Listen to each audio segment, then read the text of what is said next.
sports leader, NBC.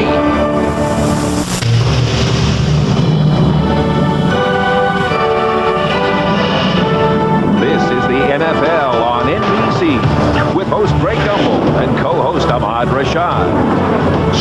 Three River Stadium in Pittsburgh, the site of so many great postseason moments, will host the AFC Championship between the Pittsburgh Steelers and the Denver Broncos.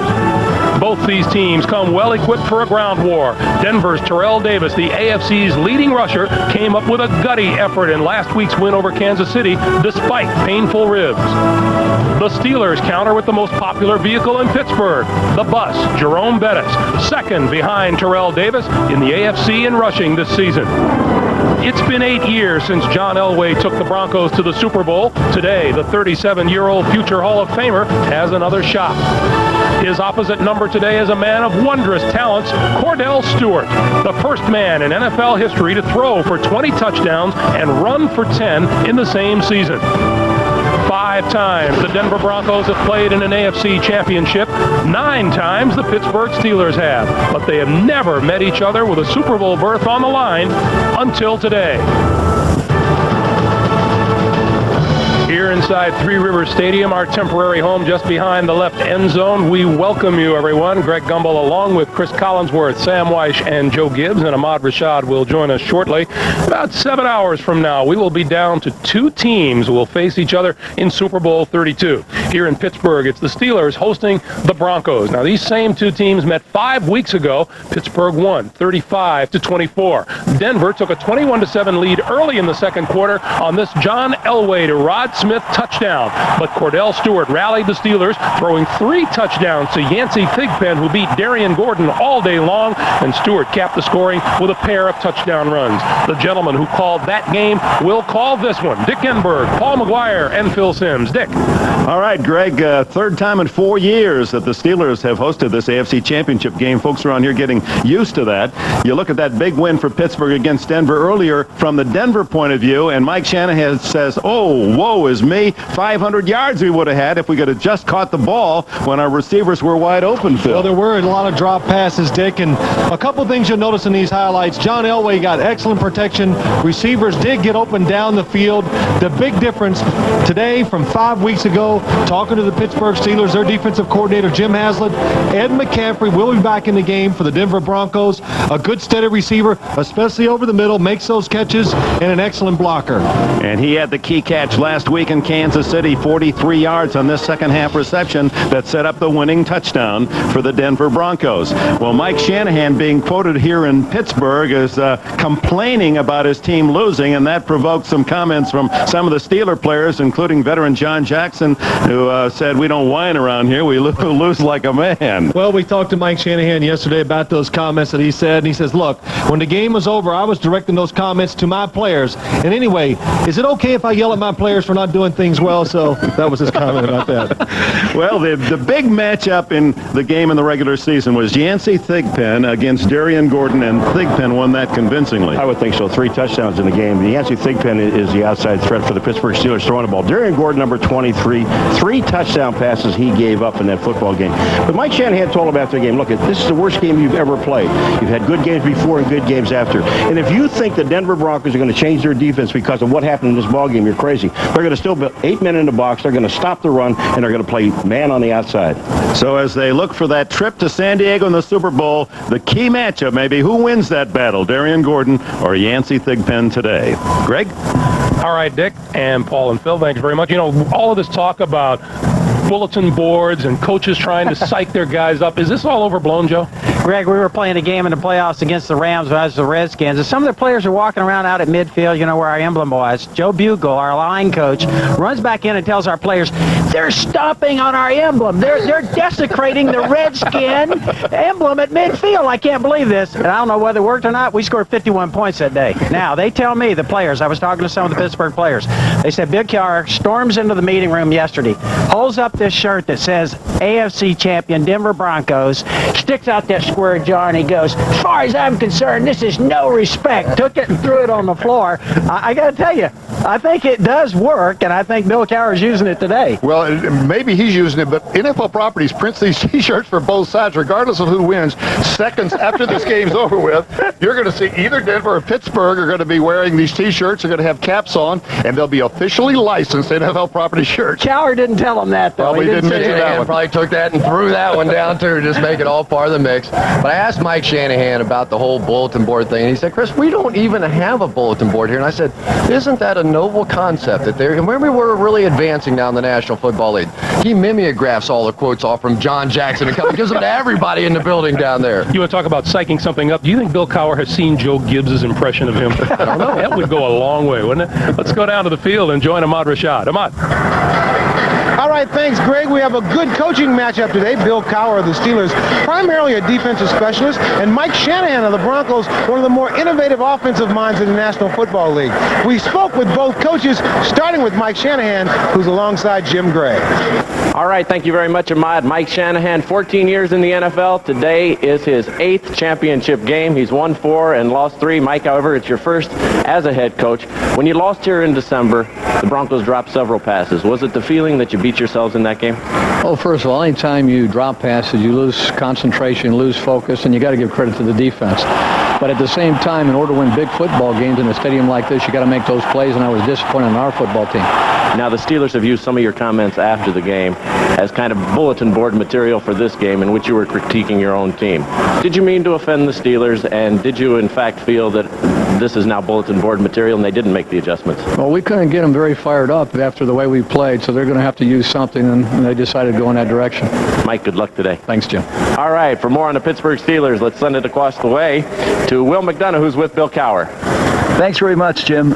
Bill, it seems during the week a lack of respect seems to be the theme for you in trying to motivate your players. Well, I don't know if you need a whole lot of motivation, to be honest with you, Will, but we're a team, I think, that we're here, and not a lot of people would probably think we should be here. I think we got a great opportunity, and we don't think we have much to lose, and this team came in. We were fortunate to beat them last time, and maybe some things said, but hey, the bottom line is we're here, and we're one game away from the Super Bowl. What is the one thing your club has to do here today in your mind to win? Well, I think we can't turn the ball over on offense, and give them some quick points, and at the same time on the other side of the ball, we got to stop Terrell Davis and eliminate, the big passing plays. So if we can keep this game close, get in the fourth quarter, and then kind of find a way to win. Yeah. Bill, thanks very much. Let's go back to you, Ahmad. All right, thanks a lot, Will. We'll be right back. Still to come, the Pittsburgh Steelers lose key free agents every year. How do they keep replacing them? And we'll hear from the AFC's leading rusher, Denver's Terrell Davis, when the NFL on NBC continues. The NFL on NBC is brought to you by Head & Shoulders, because great hair can't have flakes. By UPS, the official package delivery company of the NFL. And by the 1998 Honda Accord, an Accord like no other. For the 5th time in his great career, John Elway is playing in an AFC championship game. His most memorable took place 11 years ago today.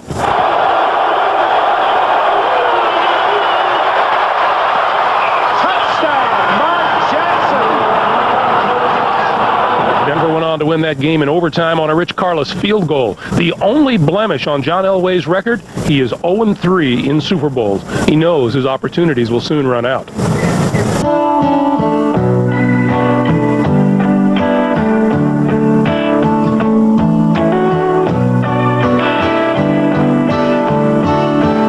What would it mean to you personally to win a Super Bowl?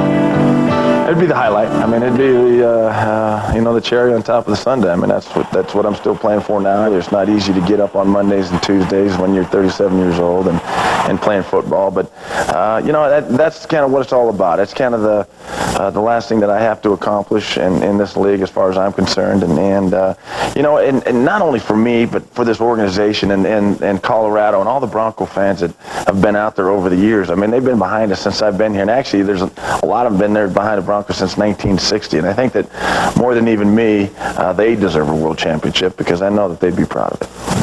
He is Mr. Denver Bronco, John Elway, born in 1960, the same year as the Broncos franchise. Let's go over to Ahmad. All right, thanks, Greg. The Pittsburgh Steelers are a truly remarkable franchise. They've drawn the line in terms of what they'll pay their players, and they haven't backed down. They've lost many players to free agency, but somehow they have managed to replenish and keep contending.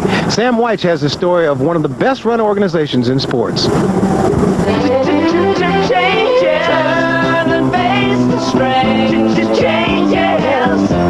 It's gonna have to be a different man. 13 out of 22 starters back in Super Bowl 2 years ago are no longer with you. And that includes Greg Lloyd, who's injured right now. Tell us a little bit about your philosophy about how you replace all of those players. I was at a meeting a couple weeks ago and with some other general managers, and we were talking about that, and jokingly I said, at the end of the season we make a list of our free agents and we watch all of them leave. But the one thing that we've tried to stress, we've tried not to panic. And the other thing that's helped us a great deal is we've had really good drafts. In fact, only 4 teams have relied more on the draft in developing their teams than have the Steelers. By contrast, Denver has put less emphasis on the draft and more on free agency. Perhaps Pittsburgh's best draft day move was in 1996, the trade for Jerome Bettis. In light of all of the turnovers, somehow you find gems like Jerome Bettis. You went through the Barry Foster, the Bam Morris, and here you come up with the best of all. How did you find this guy? You know, the Rams were looking to move him. We talked to a lot of people about him not being a good guy, so to speak, but he's a perfect back for how we want to run the ball. And more than importantly than that, he is a great guy. The bus just starting to roll, baby. Just starting to roll. Riding the bus and managing the salary cap, the Steelers have done both while staying competitive. Some current starters are producing as much, but earning less than their predecessors. Can you give us a specific example of when the last straw came, that this player is going to have to go? We're just not going to be able to sign him to a contract, and maybe somebody you'd like to have kept. We would have liked to have kept, Woodson. He was a fine guy that came with us and things like this. From a financial standpoint, we just had to move on. And I could go back, the famous O'Donnell situation where, we thought that he could have helped us and things like that. But in reality, it really was better that he left us. It gave us the chance to go with Cordell, gave us the chance to start anew, and I think it really put us on the right plane, and we had the, let's say, the assets, the wherewithal, the finances to move ahead and pay some of these other people that we needed to keep. 60 minutes of football, our style, our way, in our house, man. Let's go. Free agency. Does that make the coach or the personnel man the most important guy in the organization? I think it's very important with free agency that both people are working hand in hand. You've got an emotional coach in Bill Cowher. Just give us a little glimpse of what it must be like when he comes pounding on that door about, we need this, or don't let this player go. He's been great. He really has. He hasn't kissed me yet, which is a plus. And Bill's never complained. We've lost some players that he didn't want to lose. We've lost some players that I didn't want to lose. But, through it all, Bill's attitude has been, okay, what can we do now to make up for the loss of his players? In this age of free agency, what really amazes me is that the Steelers have not only been able to maintain their quality on the field, but also maintain their tradition, Joe. Ahmad, I never really thought you could win consistently in the NFL by having a big turnover of players, but Pittsburgh's proven me wrong. Take a look at this list. This is the number of players in the last 3 years that left through free agency in Pittsburgh. I got to tell you, I think they're the only organization right now in the NFL that's been able to win consistently and having a big turnover in their players. Yeah, and listen, free agents, let's face it, like to go to teams that have a chance to win. They like to go to teams that have tradition, that have a home field advantage. We're going to see that today. But 30 of these 53 players that the Steelers are going to field today are drafted players. So you have to hand it to Tom Modrak, Charles Bailey, along with Tom Donahue for selecting quality players and bringing them along within the organization. But the common denominator here has always been that they bring in tough guys. I went back and watched the game film of the first game between these two teams, and Pittsburgh just physically whipped the Denver Broncos. And if the Broncos don't come out a little tougher, a little more physical today, the same thing's going to happen. One of the certainties in the National Football League, if you come in here in the last 20 years, you come in here to play, you're going to have a hard, tough-nosed football team to play against. We'll be back right after this. Coming up, he was a 6th-round draft pick in 1995. Now, he's one of the best running backs in football. We'll hear from Terrell Davis next. It's players like Denver running back Terrell Davis who hammer home the point that scouting and drafting NFL players is far from an exact science. Davis was picked in the 6th round of the 1995 draft, the 196th overall pick. What he's been able to accomplish his first 3 years is remarkable, and despite some badly bruised ribs, he was a key contributor to last week's win over Kansas City. Chris Collinsworth spoke with Davis.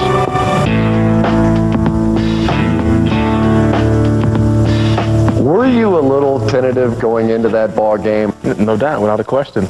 All week I was just wondering. I knew my ribs were fine, but then I was thinking right before the game, we're in pregame, and I ran into someone and I gave him a stiff arm, and my ribs they hurt a lot, and I was like, uh-oh, this might be a long day. So the first couple of carries, I was a little tentative, and I got the ball. First time I got hit in my ribs, and then I felt, okay, it's going to be all right. Give me a percentage on your body right now. Where are you physically? Mentally? No. I'm holding in there. I don't know as a percentage. I think, I'm beat up. It's been a long season. I've had a lot of carries. I've carried the ball and touched the ball a lot during this duration, actually the course of the season. But I think I'm holding up. I think I'm at probably in the high 90s, to be honest with you. Thank you very, very much. Would you welcome, please? The playoffs have been labeled for the Denver Broncos the revenge tour. You go in against Jacksonville, the team that knocked you out of the playoffs a year ago, you win big. Go back into Kansas City where you lost earlier this year, you win that one in a very tough one. And now the Pittsburgh Steelers. This has to be a special game for you guys because really they embarrassed you a little bit the first time. They did. We just got dominated, actually. I mean, you were out there 21-7, and a team, they gained momentum, and they never looked back. It's like everything was going their way, and the team started to, they just executed, and they did the things that we didn't do throughout the course of the game. You have a chance, if you win this game, to go home. Right. Lincoln High School, Marcus Allen no longer gets to go home and have his shot at the Super Bowl in his hometown. You do. What does that mean? It means a lot. I was thinking about that the other day, and to be my 3rd year, to go back home and play in a Super Bowl in front of people that I grew up with, a hometown, I really can't explain it. I really can't explain it. I think I'll be too geeked the first week just being down there. So now when you go back to San Diego, are you a living legend there? To some people. Well, I played Pop Warner, so that was like my biggest days of playing football ever. I mean, I was like some legend in San Diego. They used to call me Boss Hog, and so a lot of people knew me by that name. A lot of people still don't even know my real name. I play professional football. I know everybody's out to get their own Super Bowl ring, basically. But is there a little feeling in this Broncos locker room that the clock is ticking on John Elway, and it sure would be nice to give this guy one more shot at winning it all? Oh, no doubt, without a question. I mean, it's talked about day in and day out. Everybody wants to go ahead and get that ring, but the first thing people talk about is how nice it would be to send John out with the Super Bowl ring. I mean, if anyone deserves it more, it's John Elway. Let us first point out that's not a Green Bay cap that he's wearing. It's a Georgia cap. The last time these teams met, Terrell Davis was held to just 75 points. We're going to talk about keys to the game. That's a priority for the Pittsburgh defense. Right. Well, if they can hold him to 75 yards today, that means the next thing they have to do is stop John Elway. In the regular season game, what they did was they blitzed, and they brought the safeties. Carnell Lake, coming from his defensive back position, got 2 of the 4 sacks in that particular ball game. But interestingly enough here, Chad Scott, a rookie, will be one-on-one on the outside. He'll be tested today, and we'll find out if they don't get to John Elway, if those Denver Broncos can hold on to the football today. Joe, you know I meant 75 yards and not 75 points. I tried to help you there, Joe. Don't keep it away. Jerome Bettis killed Denver in the last game. 125 yards rushing, over 5 yards a carry. And I think one of the keys in this game, can Denver find a way of stopping him? They like to use the Atwater, circled here. In the first game, Pittsburgh used their receivers coming across in motion. You see the receiver step up inside. Charles Johnson blocks Atwater. Big run for Jerome Bettis. And I tell you, I think this is what Pittsburgh's going to try to do again today. And I think one of the keys is, can Atwater find a way to get up and support the run and stop Bettis? In the first game, it was Cordell Stewart who played nearly a perfect game, but he is a first-year quarterback playing in a championship game. How he handles the pressure is going to be the key. Greg Robinson, I asked him, do you come after this guy? Do you try and blitz him? He said, Chris, I've never seen this kid crack yet. We'll find out today. We will find out very shortly. We're coming back to wrap things up right after this.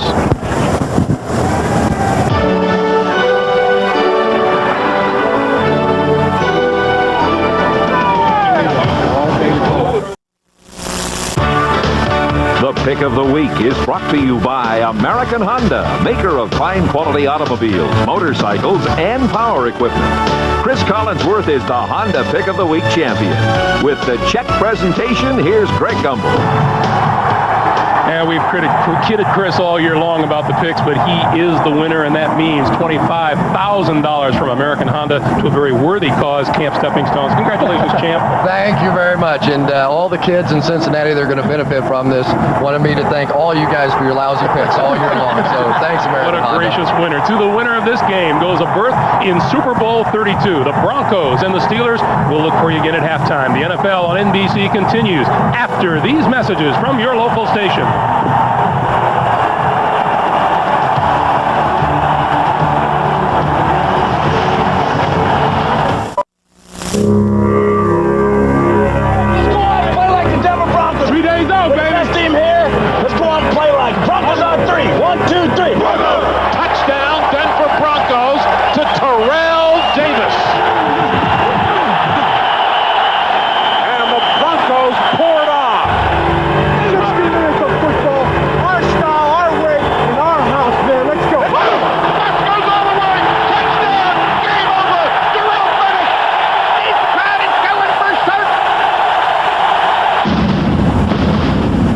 As laces tie leather, individual stars become the whole when joined as one in a single vision. A solitary mission, written in the lines that carve an old soldier's face,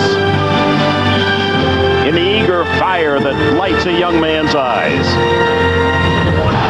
Cordell Stewart has it, running for the end zone. It's a foot race, and Cordell Stewart will take it in for the score.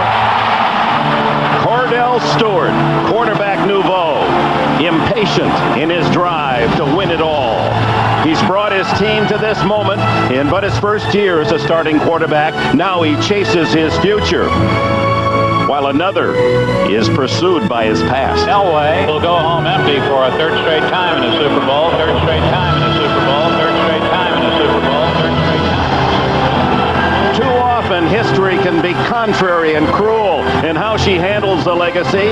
John Elway knows that. This then perhaps his last best chance to write the final verse.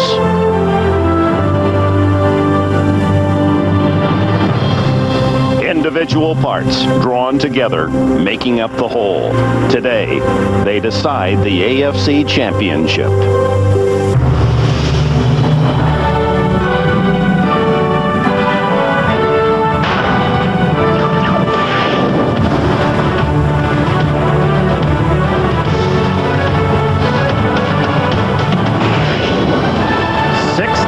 At Three Rivers Stadium on a beautiful January day, the AFC Championship. The wild cards from the West, the Denver Broncos and the Central Division champion Pittsburgh Steelers. We welcome you to Three Rivers Stadium. Big games, big names, big players, and what a wonderful contrasted quarterback. Well, you have Cordell Stewart, the young quarterback, against John Elway, the older veteran. Cordell Stewart, when everybody talks about him, they talk about his run in the building. Forget about that. Even if he was a slow quarterback, he can throw the football so well, such arm strength, that he could still be a good starting quarterback in the NFL. John Elway, the most dynamic, physically gifted quarterback, I think, to ever play the position in the NFL. He's 37 years old.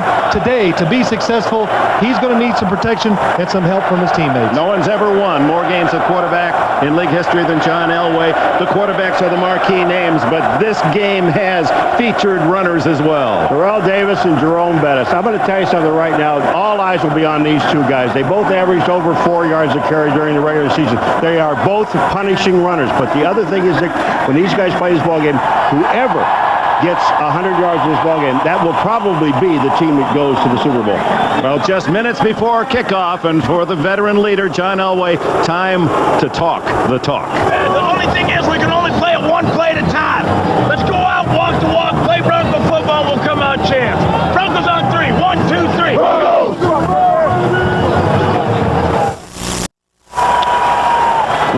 Pittsburgh, I'm Jim Gray. Well, last week, Terrell Davis wore a flak jacket to protect his bruised ribs. He had a cartilage problem with him. He said after the game he had 2 fumbles, and the flak jacket helped cause him because he couldn't get a good feel of the ball. All week long, he said he wasn't going to wear a flak jacket. Well, I spoke to Terrell Davis. He is going to wear a much smaller flak jacket today. I asked him why. He said he feels that he has to. It's just a precaution. He says it is a bit annoying, and he hopes it won't bother him as much as last week. With the Steelers all day today is John Dockery. Doc? Thank you, Jim. And the Steelers are deadly serious. Bill Cowher saying we will be physical, very physical. We will hit the wide receivers, the return men, and the running backs. And we'd like to remind Terrell Davis that he does indeed have bruised ribs. They are not aware, Jim, that he will be wearing a flak jacket. Cowher said one other thing. We'd like to keep it close to the 4th quarter, and we'll find a way to win. And they've done that, Dick Edinburgh, 5 times this year. Back to you, Dick. All right, Doc, 3 of those in overtime. The Broncos will get the ball first, winning the toss. Defend the goal to our left. Vaughn Hebron is deep as veteran Norm Johnson tees it up. And what a moment this is, just before 60 minutes that will decide the Super Bowl. This crowd with its terrible towels, ready to cheer Bill Cowher, hoping for another Super Bowl chance. Repeating the glory years of the 70s in this city when Pittsburgh won 4 Super Bowl titles. We're underway. Hebron at the 8. 30 and out to the 32, 33-yard line, and that's where John Elway will start on offense. Elway 3-1 in AFC championship games, but a loser all 3 times in the Super Bowl. Here's his offensive line that features a Pro Bowl center in Tom Nalen, the only man under 30 in that light offensive line. In the backfield with him, Terrell Davis, number 2 in the league. Severi Sanders in rushing, Griffith the blocker, Smith, McCaffrey the wide receivers, Shannon Sharp the leading receiver on the season with 72. Elway batted down at the line of scrimmage. May have been Nolan Harrison, the former Oakland Raider.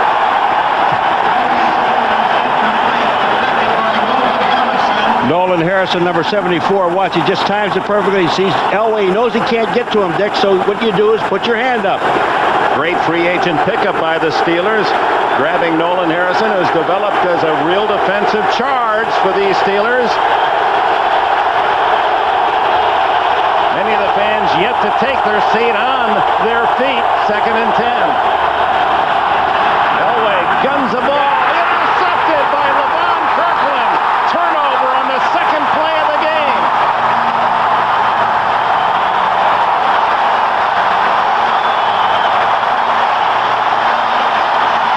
Kirkland, who had 2 interceptions in the regular season. The Steeler defense, what they said, they're going to double team Shannon Sharp, LeVon Kirkland on the inside, Chad Scott on the outside. Denver coming out aggressive, throwing the football.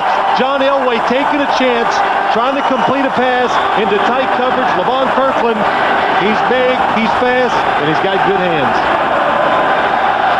Well, the Steelers with the first break in the game, and it comes early at the Denver 43-yard line. Young Cordell Stewart, his first year full-time quarterback. Slash, he doesn't mind being called that now. Sends the tight end Bruner in motion. Comes out throwing. Good protection. Down the middle and complete.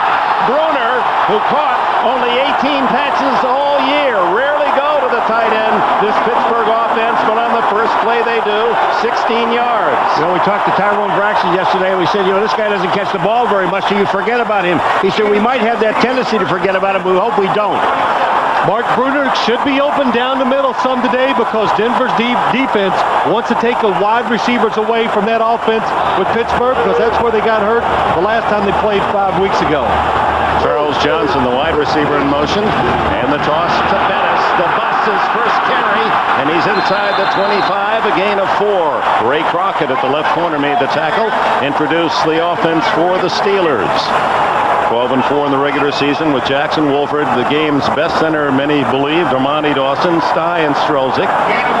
In the backfield with Stewart, Bettis, and the blockers Tim Lester, Yancey Thigpen, a terrific year again for Pittsburgh. Charles Johnson, the other wideout, and you've already met Mark Bruner. 2nd and 6. Shannon Sharp, first 2 passes from Elway were aimed at his tight end. Second was picked off. They bring up 8, and Bettis hits the line of scrimmage, still barrels forward to the 20-yard line, where it will be 3rd down and a short 3. Here's the defense in white for the Broncos. Neil Smith, the former Chief, he goes to the Pro Bowl. Keith Traylor's had an outstanding year. Donavasa returns from injury, and Alfred Williams, the other end. Mobley, Aldridge, Romanowski, the backers. Crockett and Gordon. Gordon had a terrible day 5 weeks ago. They gave up 3 touchdowns to Thigpen, and Braxton and Atwater the safeties.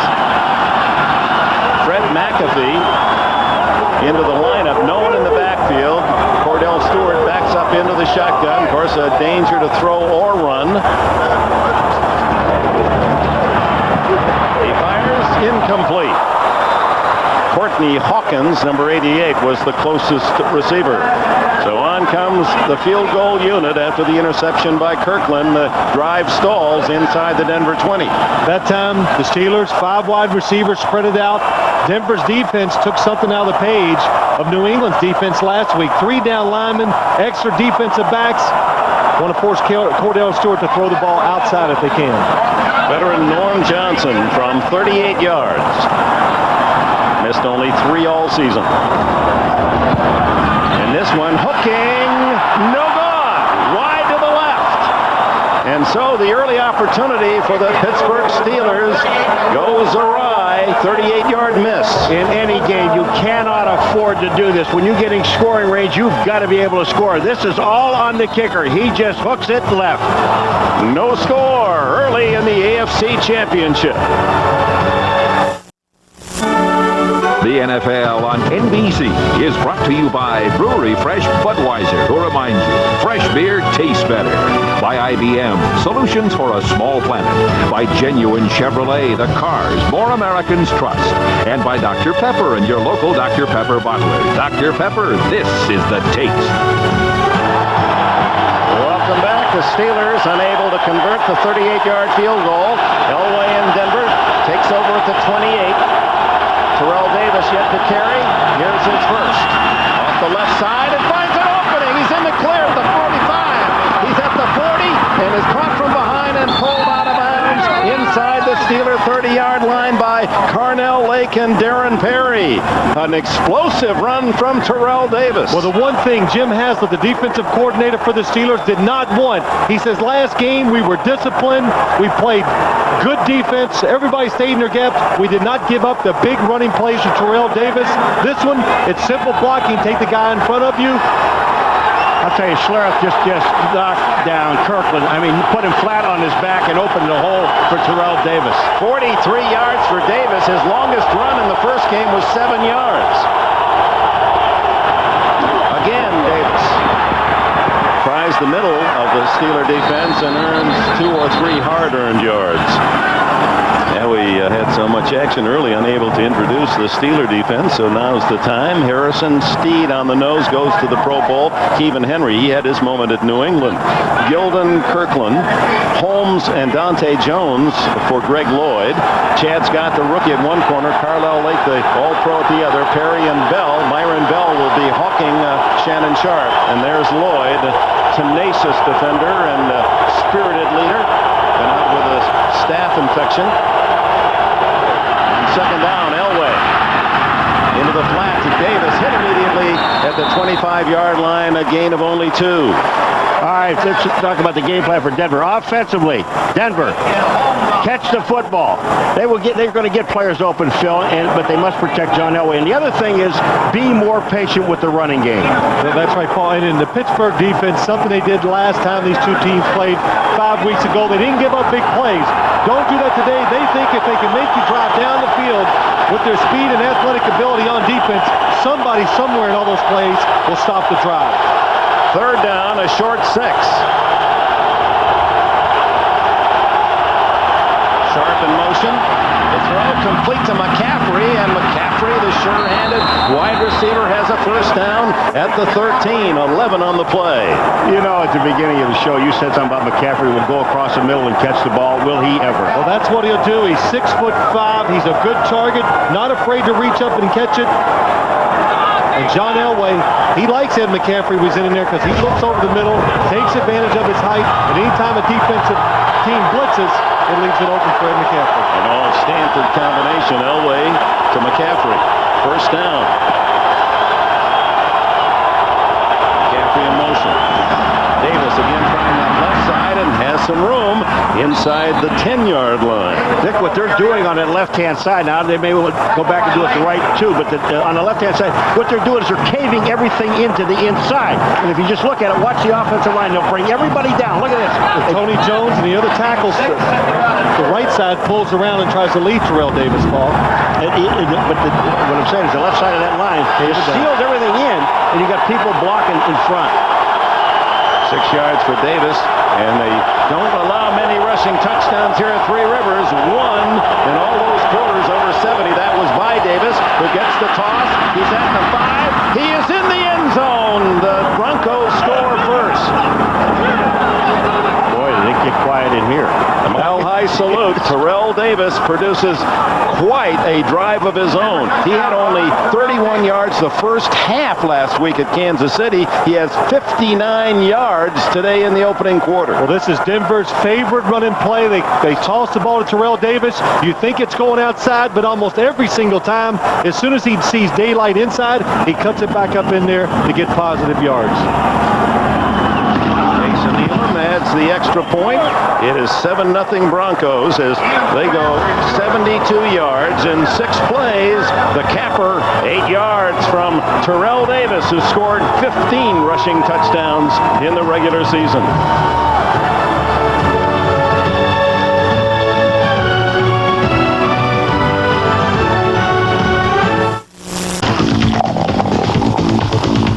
Dr. Pepper presents the lighter side of the game. You better know what shoes you got, and you better know if they work. I ain't trying to tie my sneakers. What if having Velcro? I can't like those shoes. They knock your shoe off. He's running with a floppy sock. I changed all my socks. I don't like them gloves. You ain't playing till you get some shoes on that work. Less than 6 minutes gone, and the native of San Diego, Terrell Davis, has given the Broncos a 7-0 lead as these two teams hope to make plans for visiting that great city in Southern California for the Super Bowl 2 weeks from today. Elam with Blackwell and Coleman, the former Charger, deep. It's Blackwell, who played at San Diego State. He finds a crease, and he's out to the 35-yard line. Tackled by Keith Burns. Let's go back to the Denver score. If you're playing linebacker, you see the ball tossed to the outside. Watch the linebackers for the Steelers overcommit. They see the pitch. They go running to the outside to make the play. Terrell Davis cuts it back on them. They run too far. That's why the hole is inside. All right, Shannon Sharp gave up an interception. Watch Shannon Sharp on Jason Gilden, number 92. Look at this block. That's why Terrell Davis cuts back inside. He sees the block of 84, Shannon Sharp. Out trailing 7-0. It's Cordell Stewart and the Steelers going to work. Jerome Bettis, former Notre Dame star, plows for 3, maybe 4 before Alfred Williams, and Mahatanuvasa can make the tackle. Denver Broncos, they were burned last time when these two teams played because they were all very aggressive. Watch this as the guy comes in motion. Watch the defense. Everybody coming up to the line of scrimmage. 10 people up near there to stop the running game by the Pittsburgh Steelers. Bettis now, 3 carries, 10 yards. The defensive coordinator, Greg Robinson of the Broncos, are trying to stop Bettis first. They'll isolate those corners one-on-one as they did in the regular season game. This time to the 42. It'll be 3rd down and 3. John Mobley, the second-year backer from Kutztown State here in Pennsylvania, made the tackle. And there's the bus, Jerome Bettis. And in the game, Week 15, won by the Steelers, he averaged 5.2, 125 yards after he was hit. He picked up 82 yards. That testimony to the power of this 250-pound runner who's out now. And again, Cordell Stewart with 5 wides, Fred McAfee being one of them, and no one in the backfield. 3rd and 3. Quick throw, complete, 1st down, and what a hit Darius Johnson puts on the receiver Courtney Hawkins. Well, we know that and both of these coaches told us they're going to have to deliver blows on defense. It has got to be an aggressive, hard-fought football game. And you watch this play by Darius Johnson. Watch this hit. Hawkins disappears. I mean, that's what they're looking for. 3 down linemen by the Denver Broncos. You can hear the hit. More speed though in the secondary, an extra defensive back so they can run and go to the ball when it's thrown and make those big hits. Another third down pickup by Stewart with a pass at the 47, first down. Plenty of time. He throws long to the sidelines. Yancey Thigpen juggling, incomplete. He didn't do that in the game 5 weeks ago. He caught everything in his zone. Well, it's a play-action fake. Cordell Stewart rolls to his right, gets that extra time to throw the ball. The reason why, they want to give Yancey Thigpen a chance for the double move. I think this is the best route he runs. They call it a Q route. He's going to the sideline, single covered, wide open, drops the pass. You know what he said to us yesterday? When that ball's in the air, it's mine. I own it. And that's really rare to see him drop the football. Working against Ray Crockett on that occasion, not Darian Gordon. On 2nd and 10. Down the middle. And open again is Thigpen, and he has the first down.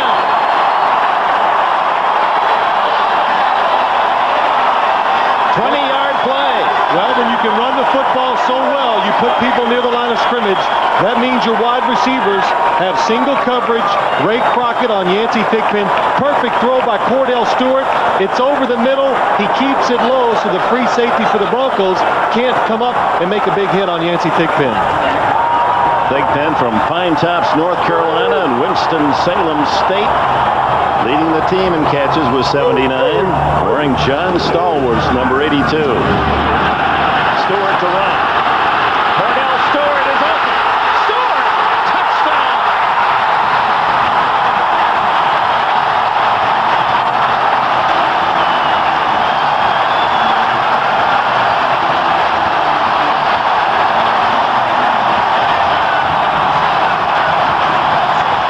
The 25-year-old former Colorado star rushed during the regular season for 11 touchdowns, one shy of the NFL record by a quarterback, and he gallops 33 to make the home folks happy with that one. Johnson, who missed a makeable field goal for the extra point, and the game is tied. Well, I had a chance to watch this play in practice the other day. They fake the screen to the left. What it is, it's a sweep right with the quarterback after you fake the screen to the left. Good blocking by Damani Dawson out in front. Cordell Stewart, the fastest quarterback in the National Football League, makes it happen. The Steelers have answered the Denver touchdown, going 65 yards in 6 plays, with Cordell Stewart, a 33-yard romp to tie it at 7. What a confident young man you could call him cocky, you could call him confident, but whatever he produces has throughout his entire life, no matter when he's played, as a junior high school right through to now, his team goes to the playoffs. And John Hebron stacked up at the 20-yard line. We go back to the touchdown and 2 sensational blocks. There really is. Number 73, Justin Strelzak, is the right tackle. He's going to pull out along with 63, Damani Dawson, the center. Now, Justin Strelzak is going to be out on Romanowski right here. Here's the block that opens it up. Now, watch 63. This is all yours, Phil. Well, Tyrell Braxton does the right thing. He gives his body up. There's just nobody there to help him out after he gets run over by Damani Dawson. What do you call that? And the Steelers sideline, they got to be happy. The thing they do best, better I think than any offense in the league does, and Bill Cowher's family very excited about the results. They have about 5 special plays every single game. We just saw one of them. First down and stacked up as Davis for no gain at the 20-yard line. Earl Holmes led the charge. How many times did we hear this yesterday on both sides of both teams, Denver and Pittsburgh, a hat on a hat? I mean, that's an expression everybody uses, but a hat on a hat, when you're seeing some of the blocks and some of the hits today, you're talking about hats now. Well, when Chad Brown left the Steelers after last season to go to Seattle, Earl Holmes from Florida A&M replaced him and has been a solid player. The Steelers have been remarkable at filling the void of players that have gone to into the free agency market. 2nd and 10. Davis again, that left side. Only 2. This time, Levon Kirkland, the good Reverend Doctor, with a tackle. Levon Kirkland, a true middle linebacker. He's big and he's very fast. He reads and reacts. Gary Zimmerman tried to go down low and cut him. He gets past that, gets up and makes the tackle. Biggest starting linebacker in the league and a leader in tackles per game. He weighs 275. And the one thing he really does like now, Dick, on 3rd down, he stays in. This is something he didn't do in the past. Timeout Elway. 4:43 left in the opening quarter. The AFC Championship game is tied at 7. Aerial view of Three Rivers, courtesy of the Goodyear blimp Spirit of Akron, based in Akron, Ohio. Goodyear recently doubled its blimp fleet to 6, adding 2 airships in Europe and 1 in South America. 7-7 here in Pittsburgh. The countdown to Super Bowl 32 is underway. You can follow all the action at superbowl.com. NBC, the NFL, and IBM bring you daily updates as the teams make their way to San Diego. Enjoy the Super Bowl memories of the NFL on NBC. And you can also win a trip to San Diego, all at superbowl.com, powered by IBM. 3rd and 9 for Elway. Tipped at the line of scrimmage, incomplete, and the flag is down.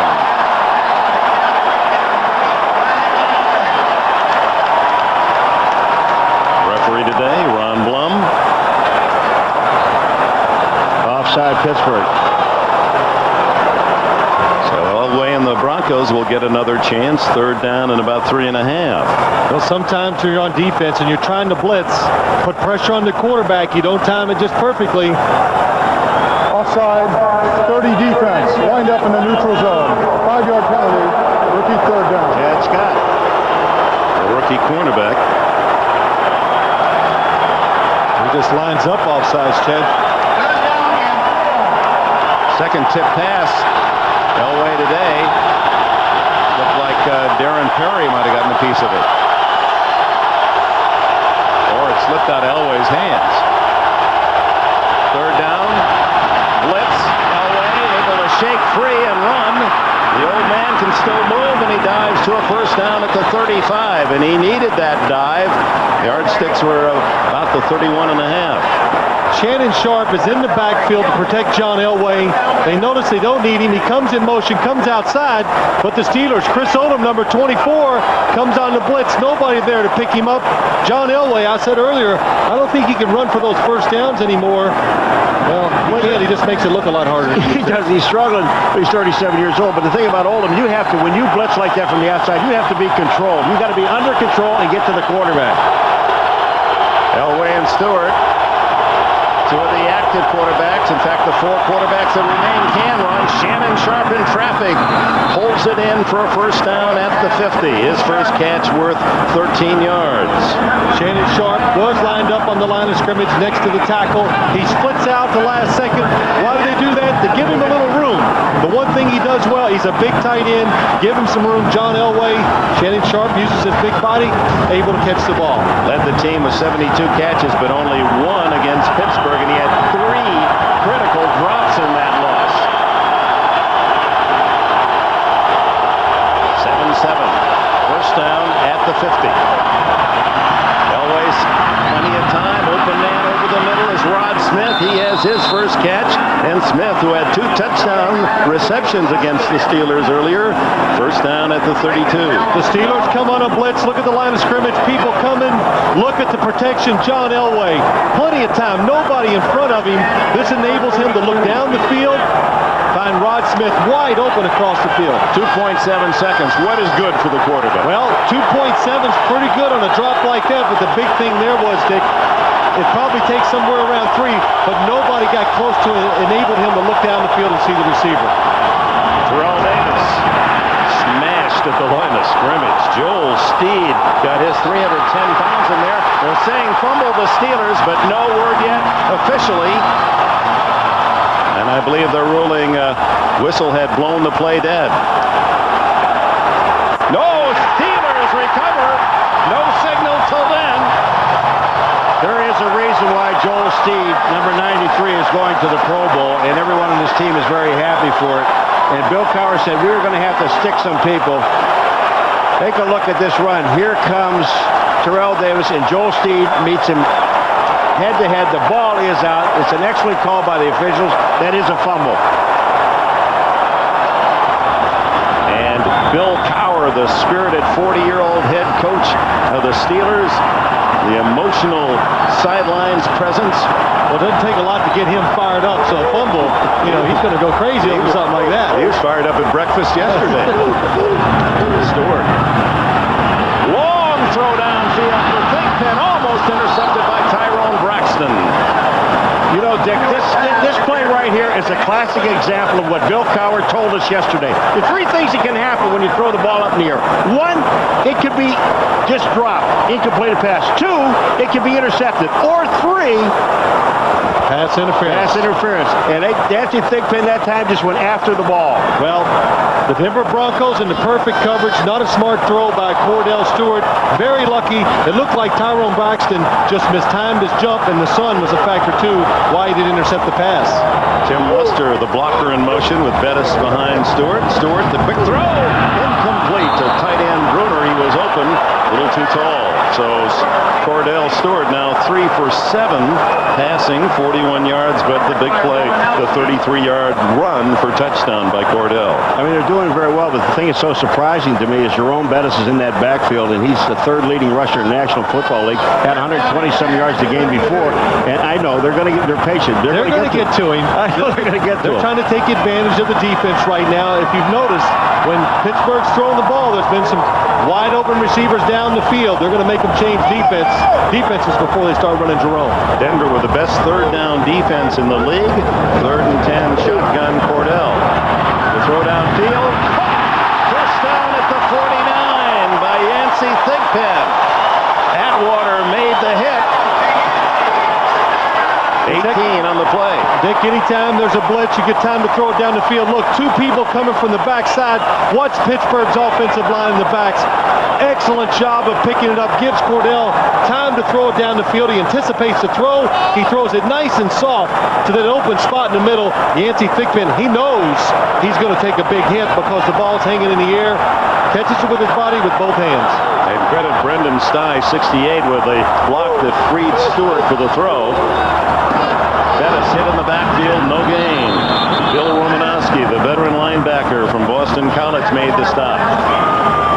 William Laird Cowher, his middle name from his father, Laird, and there he is. Recognize that chin and jaw. I wonder where he got the chin. He said he's going to take on Jay Leno sometime. You know, it was really funny. So when his father, when he did something was wrong and he knew he was going to get punished for it, he said, you asked him, did your father stick his chin out? He said, I never looked at him. Yeah. He said, I don't know. I can't tell you that. Credits his dad for saying, if you're going to try something, you never quit. Stewart rolling right, then back left. Now forced to throw, and it's almost intercepted by Atwater. Flag is down in the Denver secondary. Could be on Ray Crockett. What happens is the receiver changed his route, moved a different way, caught him by surprise, and he reached out. Alfred Williams, the man pressuring Cordell Stewart. Illegal chuck against the Broncos. It'll carry a first down for Pittsburgh. Illegal contact. Number 39 defense. 5 yards. First down. The pass coverage was perfect. Nobody's open down the field. The Steelers not fooled by the play-action pass. Ray Crockett in good position.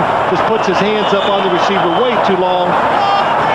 Yancey Thigpen, the throw is behind. He makes the adjustment to go back for it, but the penalty occurred before that. You know, I don't like that play because the offensive man is going into the defensive man, and he's got to get on him. The only problem he has, he puts his hands on him, and that's what costs it. First down at the Denver 45. Rumbling to the 31. Tyrone Braxton made the tackle. 14 yards. Bettis' long longest run. Well, Denver has the perfect defense to stop this run. The problem is you got to tackle the big man. Darian Gordon, number 23, at the end of the line of scrimmage, unblocked, but that's just not a good matchup. Yeah, but I'm going to tell you what he's trying to do. Gordon is Charles Johnson's going to get a block here on Atwater, but look at Gordon. What he tries to do is block him down. You can't block him down. You got to get your arms around him. First down. 7-7 tie. Final seconds, opening quarter. Toss to Bennis. And the big man gets about 5 yards before Alan Aldridge, the middle linebacker, can make the tackle, and that's the end of a very entertaining opening quarter here in Pittsburgh. The AFC Championship game. The Broncos scored first. The Steelers have answered. Pittsburgh is driving for more.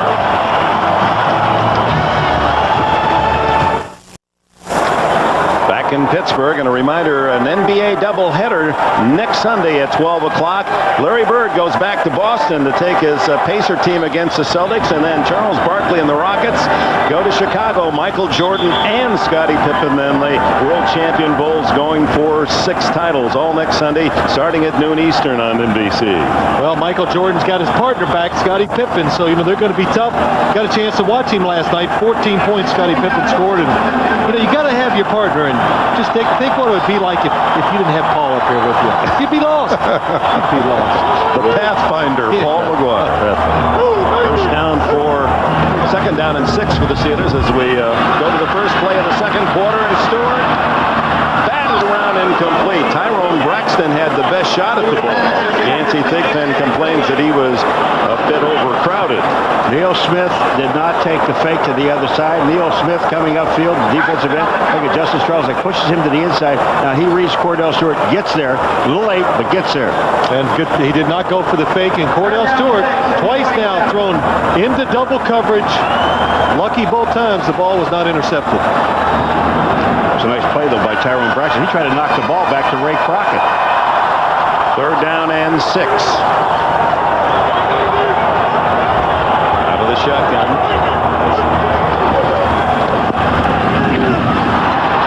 Little flanker screen to Courtney Hawkins, who battles for a first down to the 20-yard line. Needed 6. They got 7. The Pittsburgh Steelers on third downs do more little, I don't want to call them trick plays, different plays. Courtney Hawkins coming in motion, number 88. Fakes going down the field, comes up, good block outside by Will Wolford, springs him down the field. Then he runs tough to pick up the first down.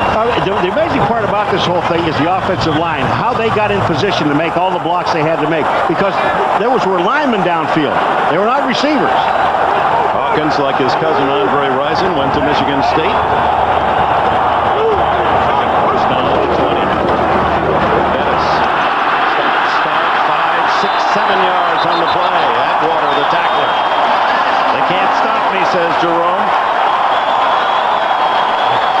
39 yards today in this opening half. Well, Tim Lester, number 34, and Jerome Bettis, you always see these two together. Watch 34. He goes inside. He's just trying to get a block. He's just trying to seal it so that Bettis can get outside. He just follows him wherever he goes. That's right. Well, all the time, not just on the football field. Yesterday, they walk around like they're united at the hip. Tim Lester, he's the lead blocker. Love Jerome Bettis. We're together with the Rams. Cordell Stewart, incomplete. And a flag is down, roughing the passer, Alfred Williams. I'll tell you, you really do. You see a rare missed block by Tim Lester on Alfred Williams. He misses Alfred Williams, and Alfred Williams gets a clean shot at Cordell.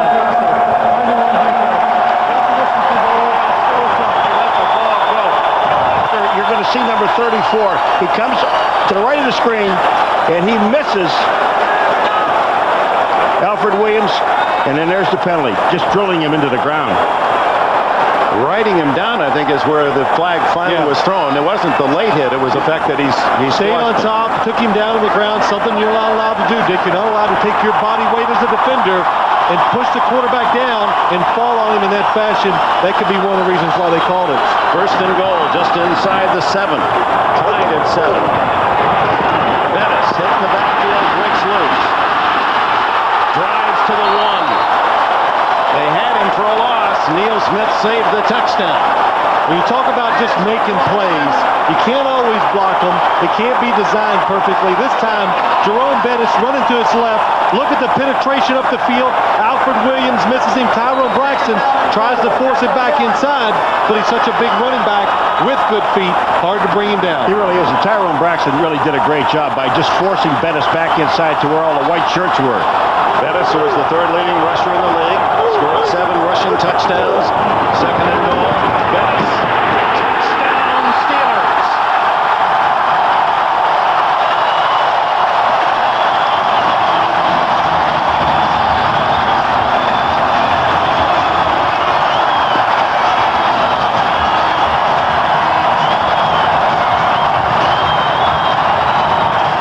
The drive that started when Darren Perry and Joel Steed forced the fumble of Terrell Davis at the Pittsburgh 32.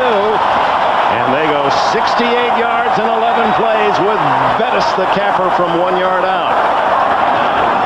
Norm Johnson's try for point, and the Steelers lead it 14-7.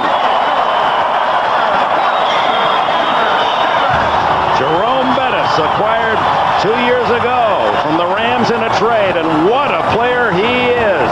He's the Pittsburgh hero. The bus has scored. It's 14-7.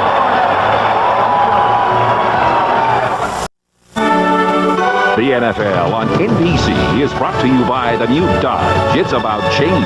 By American Express. Wherever you are, whatever you're doing, American Express helps you do more. By UPS, the official package delivery company of the NFL. And by Dr. Pepper and your local Dr. Pepper bottler. Dr. Pepper, this is the taste. Bill Cowher, the chin. He was a special teams player in his years in the NFL. A man of limited talent, but great spirit and drive. Vaughn Hebron out to the 30-yard line as the Broncos now trail 14-7. We go to Jim Gray. All right, Dick, during that timeout, Mike Shanahan waved for referee Ron Blum to come over. Shanahan very upset with the Alfred Williams roughing the passer with Cordell Stewart. He said, you can't make a call in a game like this, like that, Ron. You know much better than that. Let the players decide the game. Raise your level to the game that's going on out there.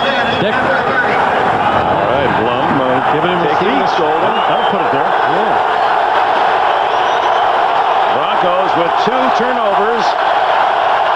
One denying them a score, and the Steelers then driving 68 yards for the go-ahead score themselves.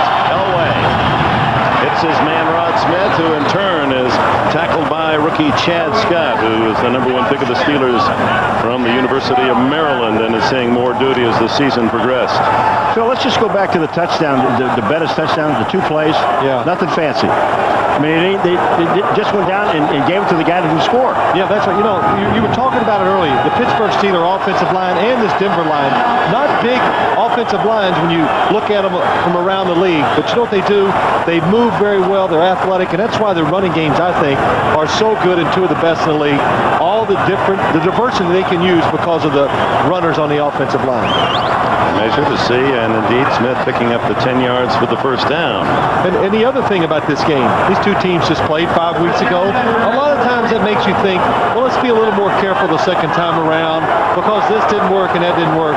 Today, offensively and defensively, they're both trying everything. Well, they're not afraid. We talked to both coaches too and asked them, Dick, was you doing anything different? They said, really, no. We know what we can do. We just got to go out and execute and do it. Elway with a first down. He's 5 for 7, 54 yards in this opening half. Terrell Davis shoots through a hole and squeezes to the 46, a gain of 6. Terrell Davis. Now, what does the star running back, #2 in the league the last 2 years, to Barry Sanders, what does he do the night before a game? Eats nails. No. Sleeps. No. One more guess. No. No. What's he do? Doesn't do that either. He takes a bubble bath. What does any running back do? Are you serious? He says that a nice warm bath, better than the shower, really gets those muscles relaxed, gets them ready for the game. Well, it's working. 2nd and 4. Hebron with Davis going out for a play. Is to the 48, short of the first down by 2. Terrell Davis, who's had had his problems with asthma. We've seen that attack a year ago. It looks like he was poked in that right eye, playing with a bad shoulder. He was injured in San Francisco, missed some duty, and then the rib injury against Jacksonville. Migraine headaches last year. They took him out of a game in San Diego. He stays out, and Elway, against this crowd having to motion hand signals, shotgun, 3rd and 2.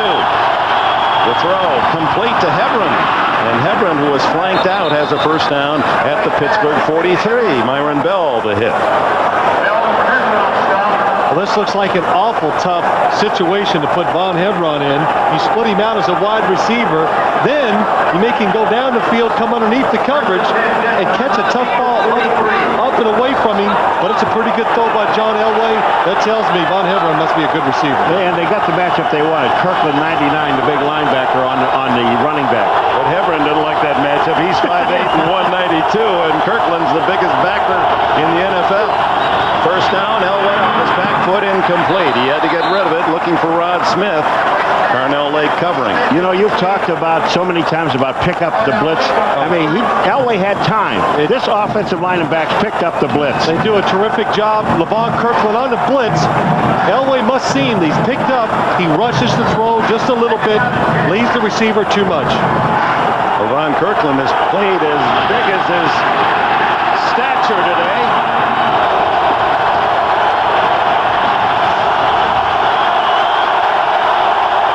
Second down and 10. Elway gets away and throws incomplete. No flag. He had Hebron there. And Dante Jones could taste the sack. Boy, you want to talk about experience as a quarterback and where it pays off in a game. John Elway, Dante Jones is going to really knock him. Nobody touches Jones, 54. Look at this. He comes in. Watch what Elway does. Not only gets rid of him, gets the ball out, and then throws it at a receiver. Well, save the sack. It helps to have a lot of ability. That's what John Elway has. And you might fall. Terrific play on his part to keep it now 3rd and 10 instead of 3rd and 18.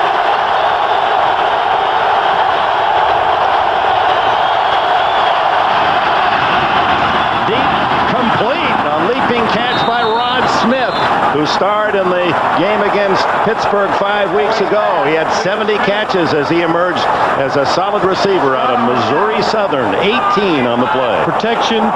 That's what starts it. Gives Rod Smith a chance to go deep down the field. John Elway throws it high to make sure the ball's not hit by underneath coverage. And Rod Smith, these receivers, they know it's going to be physical inside. They go up, catch it with their body when they can. Did you see that shot, Dick, with Elway? All you see is Elway. You don't see any black shirts. The lane was open for him to throw. 3 catches for Smith. First down, trailing 14-7. Hebron with Terrell Davis still on the sidelines. Tripped up after a yard or two at the 25-yard line to give him a yard. Well, Terrell Davis not being in there, you know that it has to change the play calls for the Denver Broncos. And the running game there, first down, you run the draw. You try to be deceptive with it instead of just lining up and running Terrell Davis at you. Terrell Davis had only 75 yards, one of the rare times held under 100 all season long in that first game. And a big opening quarter, but now sideline, poked in the eye. 2nd and 10. Elway play action, steps up, throws to the end zone for Sharp. Incomplete. LeVon Kirkland, and look at the mobility of this big linebacker covering the tight end all the way to the end zone. Well, the weaknesses of a defense when the safeties go outside and try to double cover the wide receivers is down the middle. LeVon Kirkland, 99. When that happens, you have the tight end down the field by yourself. He's in better position to catch the ball than Shannon Sharp that time. Well, you know what that is? When you watch LeVon Kirkland take off, Dick, what he did is he takes the shortest distance. I mean, he really is a great defensive player because he gets himself in a position that he can't cover. He knew the pass coverage. He knew that's where the weakness was. Paul, good point. He's looking for it down the middle. So 3rd and 10. Elway throws it away. McCaffrey was the closest receiver. Elway ran out of time thanks to Kevin Henry and Jason Gilden. applying the pressure. Well, a good job by the offensive line. Let's look at how long John Elway has to throw. Good pocket, looks down the field, nobody open. Over almost 3.5 seconds, plenty of time. 2.7 to 3 is excellent. So good job by the offensive line of the Denver Broncos. 43-yard attempt by Jason Elam, who was 26 for 36 during the season. 53 is longest. He drives it. Good. And the Broncos settle for 3. It's 14 to 10. 8 minutes, 20 seconds remaining in the opening half here in Pittsburgh. The winner to the Super Bowl, the Steelers, a 4-point lead. In contrast to the AFC games last week, very defensive. Some wide open play today, and the Steelers lead 14 to 10. Kickoff from Elam with Will Blackwell and Andre Coleman deep. Blackwell, who had a 97-yard kickoff return for touchdown against the Ravens. He's got it. And is tackled just across the 30-yard line. Let's go to Jim Gray. All right, Dick. Well, Terrell Davis is being examined right now. He has a laceration over his right eye. As you can see right here, he was poked in the eye on this play. He's been over on the bench with Steve Antonopoulos. He's having a little bit of a vision problem. He got up, however, with Gary Kubiak and Alex Gibbs, who are coaches for the Broncos, so it looks as though he should be able to return to the game. Dick? All right, thank you, Jim. The Steelers missed a field goal on their first possession and then have scored on their last 2, so they have moved the ball effectively. Well, Denver's got to find a way defensively to just slow this team down. 8 minutes, 11 seconds left in this opening half. Stewart. Screen. Complete to Bettis. Bettis tackled at the 33-yard line. A gain of 3. Romanowski, Aldridge, and Traylor in on the stop. The Pittsburgh Steelers are trying everything to take advantage of a Denver defense that I would consider that likes to run and is fast. So they're faking, doing a lot of motion one way, throwing back and running away from the original way they start. You're really using that talent of Stewart, always a threat to run, to roll, then stop, roll back the other way. Hey, a little half roll. If he rolls left, I'd run left. I'd try. Charles Johnson in motion. He's the man who blocked that water so well in game 1. Down the middle it goes to Thigpen, and he can't hold on to this one. Leaped as high as he could at the 49-yard line of the Broncos. Atwater and Crockett had him sandwiched. This is the classic example of Yancey Thigpen saying, whenever the ball's in the air, it's mine. Watch how he grabs his ball, and then he tries to bring it in. He's going up, it's mine. Now I can't bring it in. He brings it right down to the ground. His idol as a kid was the Steeler great Lynn Swann, but he wears another Steeler great, 82, John Stallworth's number. And in fact, both of those men, Swann and Stallworth, are in the final 15 for the balloting for the Pro Football Hall of Fame, which was announced just before the Super Bowl. Stewart blitz on, throws incomplete. Glenn Cadrez was the man blitzing. Courtney Hawkins defended by Steve Atwater. Well, this is the first punt for Pittsburgh. On comes the somewhat maligned kicker, Josh Miller. Cowher has his own feelings. In fact, has said he has a love-hate relationship with this young man. Yeah, he loves it when he kicks good, and he hates it when he kicks bad. That works. I like that. He's had some really disappointing punts, to put it mildly, and then against New England came up with 2 big kicks late in the game. He's from Arizona. Dorian Gordon, who returned 3 touchdowns during the regular season. Hangs it high. Gordon fumbles the ball, and it's recovered, or is it? Yes, by Denver at the 25-yard line. Ray Crockett was the man on the spot for Denver. This is what happens to you when you take your eye off the ball. You're looking to run. The ball hits him in the face. I mean, I'm sorry, he didn't take his eye off the ball. The ball hit him in the eye, so he wasn't looking at it. Watch him. Paul, you can see just at the last second, he's trying to see the defenders coming down the field. Misses the ball. Back in Pittsburgh, where the Steelers lead at 14-10, midpoint second quarter. After the recovered fumbled on the kick. It's stuck in the backfield as Terrell Davis back in the lineup, and Myron Bell on a blitz runs right into the play. Well, you got to time these blitzes perfectly. perfectly for him to really work. And Myron Bell, he's watching John Elway. He times the snap count perfectly, comes between the gaps. Nobody can block him, makes the tackle in the backfield. You know, people really don't realize how hard this is for a defensive back. When you're blitzing, you're thinking quarterback, and then all of a sudden you have to adjust your route when you see the ball being handed out by the runner. That is a great play by Bell. Davis doesn't often get stuffed for a 4-yard loss. Second and 14, Elway. Pick up the blitz, and it blocked, and the man almost intercepted as the ball again. Nolan Harrison has his second block of this first half and almost deflected it into the arms of his teammate. You've got to realize how good a defensive play this is. This is the second time Nolan Harrison. Look at he's being double teamed, and he just sees it the last second. I got to get my hand up, and he does. Knocks it down. Yeah, you're the man. Harrison, who played at Indiana, was a 6th-round pick of the Raiders 6 years ago.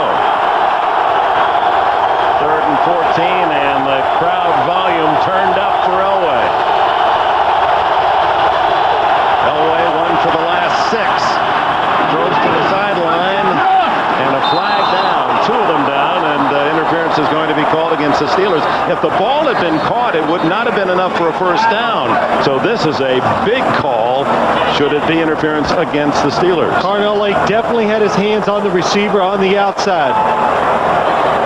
And there is another flag on the far side of the field, so this will have to be sorted out. Offsetting. Well, you can see, read the lips of Blum, he said offsetting. Illegal formation, 77 offense, was not lined up on the line of scrimmage. Pass interference, 27 defense. Those penalties offset.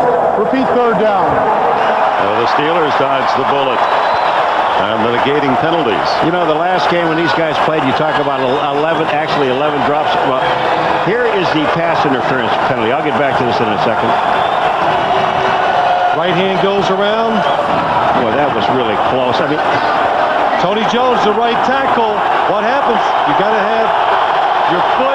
You can put that right foot back in the backfield, but that right tackle's got to be the belt of your center. 3rd and 14, and Elway can't get rid of it. The sack to Bell. Boo Bell, who grew up as a kid in Toledo, Ohio, with a dream that he would wear the black and gold of the Pittsburgh Steelers, had Pittsburgh draped Steeler blanket, Steeler jerseys, and now plays into his dream. Well, it's good timing by the Steelers again. Myron Bell from the outside. There's nobody there to block him. John Elway, he's looking down the field trying to pick up the first down. The Steelers just bring more people than the Denver Broncos have to block them. Tom Rowan's first punt from his goal line. He takes the snap, drives a spiral into sunlight to Blackwell inside the 40. Gets a couple of blocks. Has some room now. And finally chipped up from behind by Carlos Emmons at the 44-yard line. Make it John Mobley with the tackle. A flag is down. 48-yard punt. 19 on the return. Penalty against Denver. Face mask. well, it's declined. Well, they'll just tack it on from the spot where the return man was tackled if it is a personal foul. I don't want you coaching my team if you're going to decline any call. Now, wait a minute now. Is this, you know, you're talking about if it's during, if it was before the play, then well, you're jumping on me. You turn I'm not jumping on you. Get to the championship game and start turning on me, man. No, you know me. wait a minute. Personal foul, 15-yard face mask penalty. Number 89 to the kicking team. That penalty is declined. First down, Pittsburgh. Waters right again. Is he ever wrong? I don't think so. We have a timeout. 5:32 left of the half. Paul, you've always said getting the needle is part of the game. Oh, yeah. Well, when he tried to take his shirt off, and he has it sewed to his back. He's probably tough enough to do it. That was moments ago. I would think so. Returned by Blackwell of 19 yards, and the Steelers with a 4-point lead. First down at the 44 of Denver. Flags are down. And incomplete the throw by Stewart to Thigpen. Snap count. Mike Lodish kind of leaned forward. Yep, the snap count by Cordell defensive lineman. Well, Keith Traylor was telling us that Cordell Stewart does have a good hard count. Offside, 97 defense. 5 yards, repeat first down. You know, Dick, before we're trying to make a point. Well, we're going to listen to the snap count.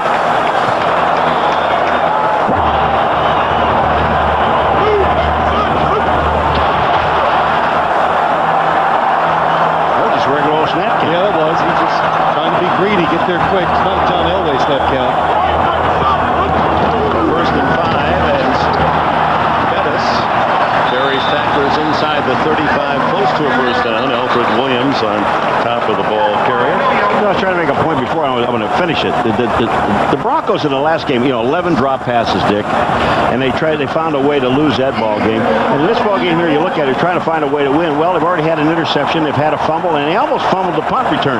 So they're going backwards again. Well, the fumble punt return, that's their fault. The other two were created by the Pittsburgh Steelers. They were aggressive. That's the reason for the interception and the fumble. Second and a short 2. Stewart looking for something big. Intercepted in the end zone by Steve Atwater. No, it was not Atwater, but Crockett. They both went up, and Crockett actually took it away from his teammate. But boy, did they have that covered, and you pointed it out, Phil. He's been flirting with trouble the whole half, throwing into double coverage. The last time they scored on a touchdown drive, he threw twice into double coverage. This time, nobody open. Yancey Thigpen, he's kind of like the outlet receiver in case the defense really gambles. It takes too many chances. Steve Atwater goes up for the interception. Ray Crockett takes it away from him. But look at the coverage on Yancey Thigpen. Both defenders in position to make the interception. Bad decision by Cordell Stewart when you're in scoring territory too. You know, what's nice about Atwater, smart as he is, a veteran, gives the ball to Crockett. Didn't fight him, let him have it. You go ahead and take it. Crockett, who's playing in his last year of the contract, had 4 interceptions in the regular season. That keeps the Broncos within 4 with 4 minutes and 40 seconds left in the half. Elway shoots it over the middle to Rod Smith. First down, 13 on the play. Well, that was an audible by John Elway. Just in case his receivers couldn't hear him, he made a hand signal to tell them what to do. Good protection. Rod Smith, a lot of times you think deep when your defense is blitzing. Carnell Lake faked out. Rod Smith goes over the middle. There can't be anybody in the middle because they're blitzing. Watch John Elway. The crowd noise, it bothers him. So the receivers, they can't hear the audible. They see that signal. They know to change their routes. Davis trying to thread his way, but just no opening. Earl Holmes made the stop after a yard gain. Rod Smith, who is leading all receivers in this first half for the Broncos with 4 catches. His nickname is Foots. He's got 2 of them, 2 Foots. Well, no, because, the fact that he wears a 13 and a half for a wide receiver, that's good-sized Foots. And he delivered with the hands as well with 70 receptions this year. That'll get you some traction. Second and 9. Smith, Foots in motion. Elway. Chased by Kirkland, dumps it off to Griffith, his fullback, and he has his first catch and a first down at the 45-yard line. Holmes made the tackle. So many things to say. This Denver offensive line, when you blitz them or you try to put pressure on the quarterback, they're always in position to pick it up. And John Elway hasn't moved around a lot in the last 5 or 6 games for the Denver Broncos.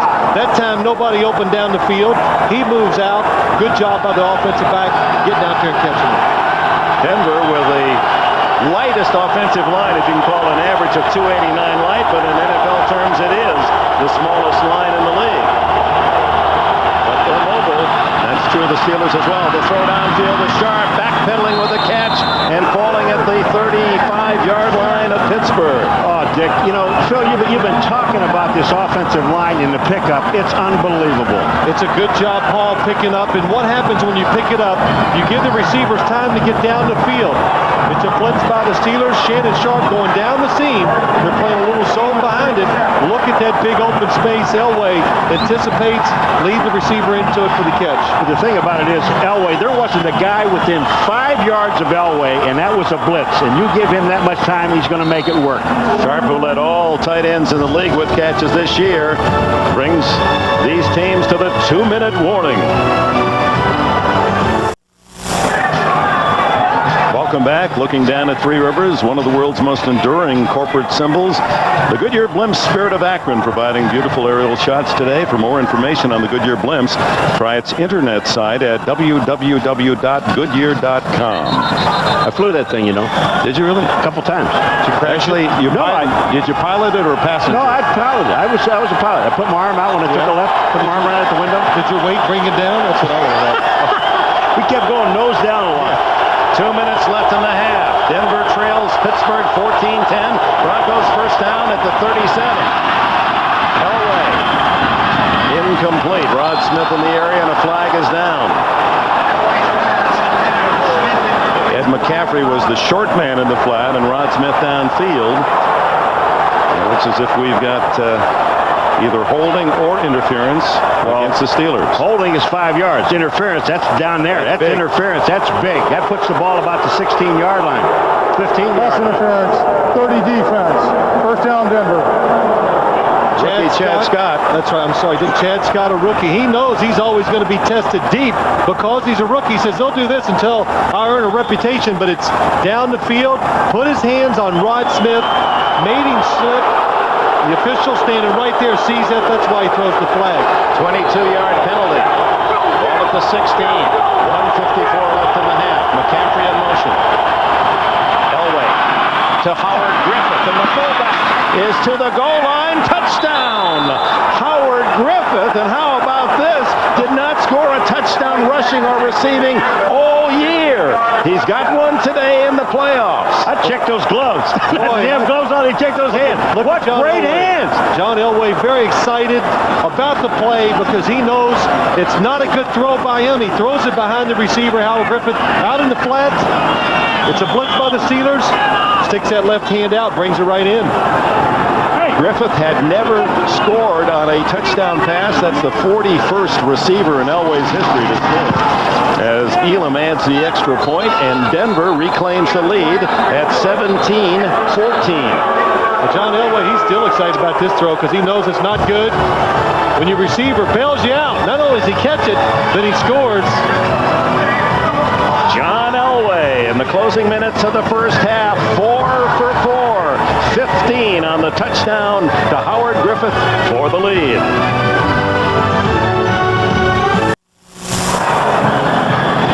Well, next weekend on NBC on Sunday, you have the NBA doubleheader and then the finals of the Bob Hope Chrysler Classic. It'll be Saturday at 3 and then after basketball on Sunday.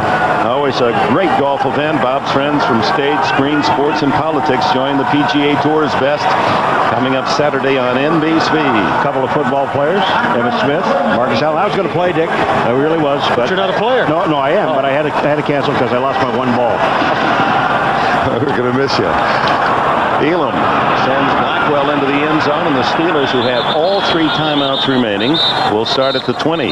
And recapping that go-ahead touchdown drive by the Broncos, it started after the interception in the end zone by Ray Crockett, and Elway needed only 5 plays to go the 80 yards for the touchdown in the lead. And one other point about that catch by Howard Griffith out in the flat, I was telling Paul during the break, you know, as a quarterback, most of the time you throw those passes behind the back in the flat, they reach back with that left hand. Oh, and what do? They hit it up in the air, and it usually gets intercepted. Usually, only bad things can happen when you throw behind an offensive back in that situation. And a rarely used receiver, Griffith makes a solid reception and the touchdown. Now Stewart and the Steelers go to work, and incomplete as Stewart really drilled by Tyrone Braxton came through the safety blitz. I'm sorry about the sound effects, but I knew it. Cordell Stewart is exposed, and Tyrone Braxton just hits him right in the chest. Well, two blitzers come from this side. They can pick up one. The second one, Tyrone Braxton comes through. Cordell lucky it's not intercepted. And you know what happens? You're not expecting a blitz in this situation if you're a quarterback or the offense. The Broncos catch them by surprise. Stewart, who has been slow in the first half this year, but torrid in the second half, is now 6 for 15. Second and 10. Down the middle. Open is Charles Johnson. Breaks a tackle. A flag is down as Johnson is hit at the 38. Justin Strelzik, Dick, just ripped down Neil Smith. I mean, just ripped him down. It was a takedown. Justin Strelzik said, "Boy, I'm shaking that. Why? You don't get me. I didn't do anything." He didn't, huh? I mean, this was followed all the way.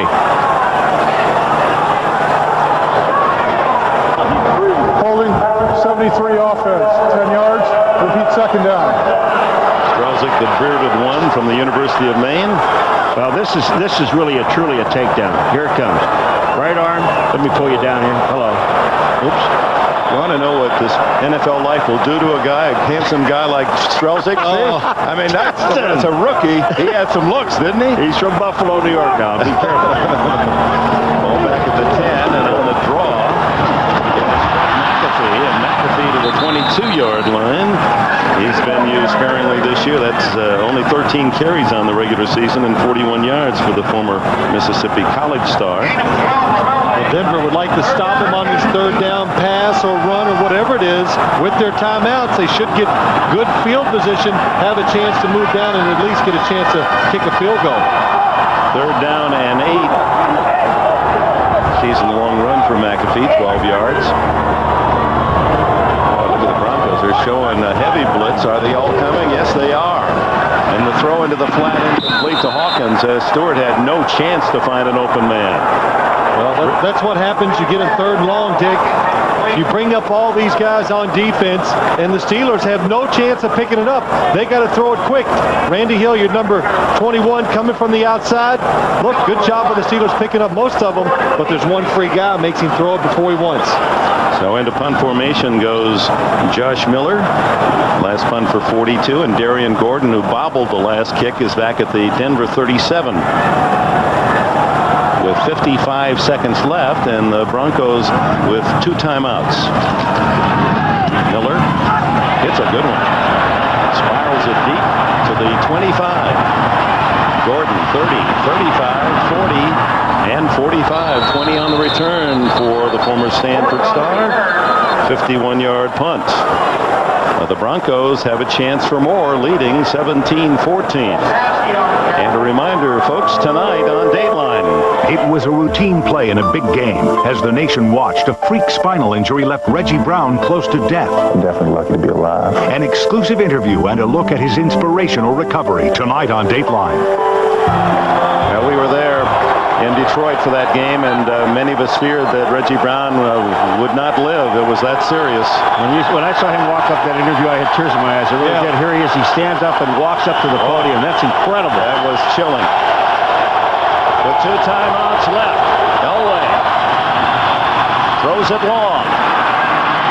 And Smith and a flag down, and he was held by Carnell Lake is going to be the call. At the 20-yard line. Well, there's some contact with their hands down the field. But is it a penalty? It did look like one from up here. Pass interference, 37 defense. First down, Denver. Denver's got 37 seconds and 2 timeouts. It's good coverage by Carnell Lake. The Broncos fake right to go deep left, and there's one of the reasons why they called it contact down the field, impede the progress of the wide receiver. If he doesn't stick that right arm out, Phil, they will never call it because they're just bumping. They're both turning for position. 34-yard penalty. First down at the 20 with 37 seconds left. Davis. to the 10-yard line, and it appears to be another first down, and the Broncos spend their second timeout. One remains. They're at the 10. 27 seconds left. Broncos by 3. Now this incredibly fine day, temperature near 40 in January in Pittsburgh. We remind you, coming up the half, Greg Gumbel and company, along with the Domino's Pizza NFL on NBC halftime report. Will McDonough, some news and notes from around the league. We've unearthed some footage from the NBC archives of the Immaculate Reception, and you'll hear the Cowboy, Kurt Gowdy's call. We'll show you the original coverage of one of the most fabled plays in sport. That's all coming up at halftime. First down at the 10.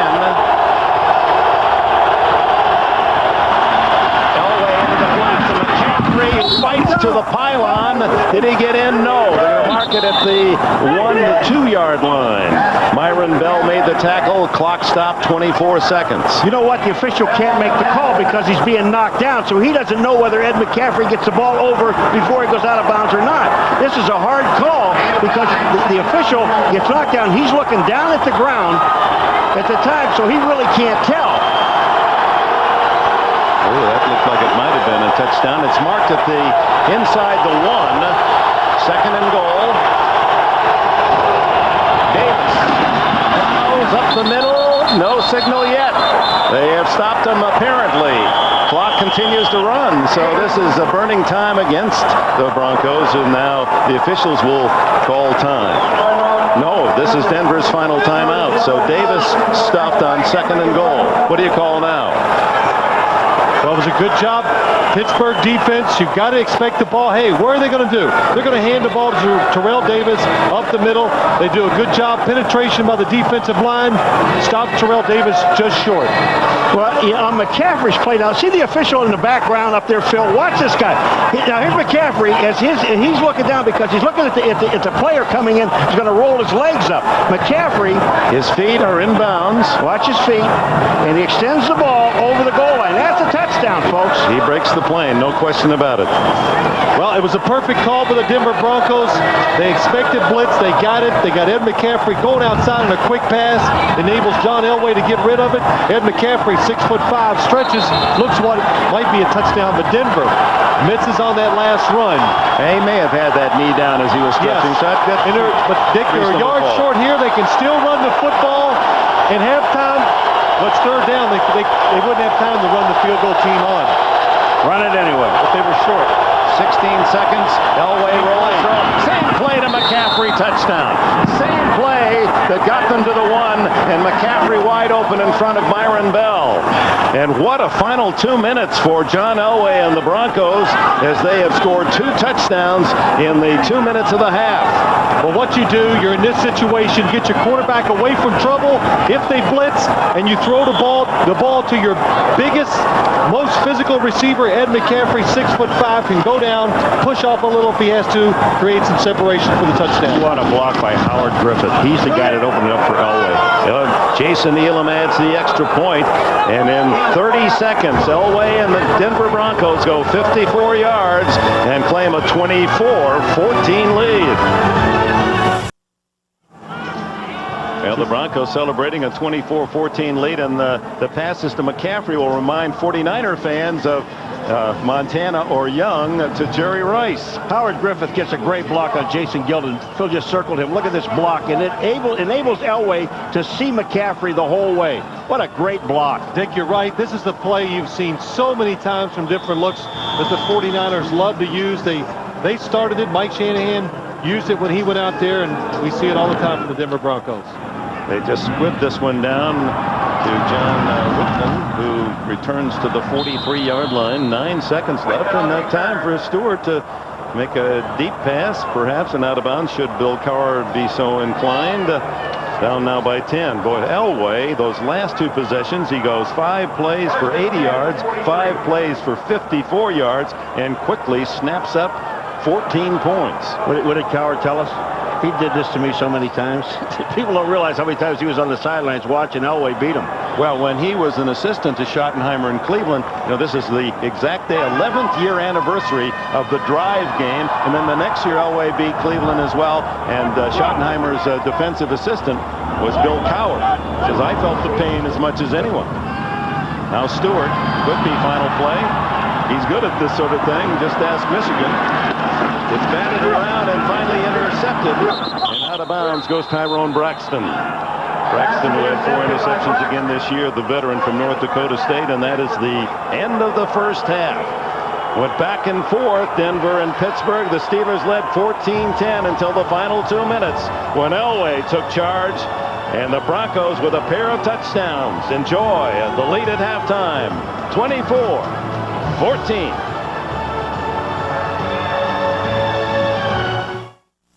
This is the Domino's Pizza NFL on NBC Halftime Report, brought to you by Domino's Pizza. Domino's, delivering 1 million smiles a day. Welcome back to Pittsburgh, everyone. I'm Greg Gumbel, along with Ahmad Rashad, Joe Gibbs, Sam Weish, and Chris Collinsworth. At halftime, the Broncos are leading the Steelers by a score of 24-14, and we'll talk about that first half in just a moment. But first, for the news around the league, let's go to Will McDonough down on the field. Will. Greg, let's go right to the biggest news in the league right now, in my opinion. I was talking to Danny Rooney, the owner of the Pittsburgh Steelers, last night, and he had told me there's going to be no labor deal in the league. They've been trying to work on this for the past 6 months with the players, and evidently their efforts are going to be fruitless. This blends right in with this Monday. I am told the NFL is going to start accepting bids on the new TV package, and they expect to have it all done by next Thursday, so everybody in the league will know how much money they're going to have to spend on players and with the salary cap over the next 4 or 5 years. I talked to John Butler, the general manager of the Buffalo Bills, a couple of days ago. He tells me they are going to try to sign Doug Flutie, the former Heisman Award winner who has been playing in Canada. Let's move on to the Oakland Raiders, who are still looking for a head coach. I am told that they're very interested in Art Shell, and owner Al Davison's trying to convince himself to bring Art back to coach the Raiders again. Another thing, I think the Raiders will wait to see and have a chance to talk to Jim Haslett, the defensive coordinator of the Pittsburgh Steelers, who's involved in this game here today. I think Bill Belichick of the Jets has taken himself out of the running. Let's move on to Minnesota, where Dennis Green has been rumored as another possible candidate for the Raiders.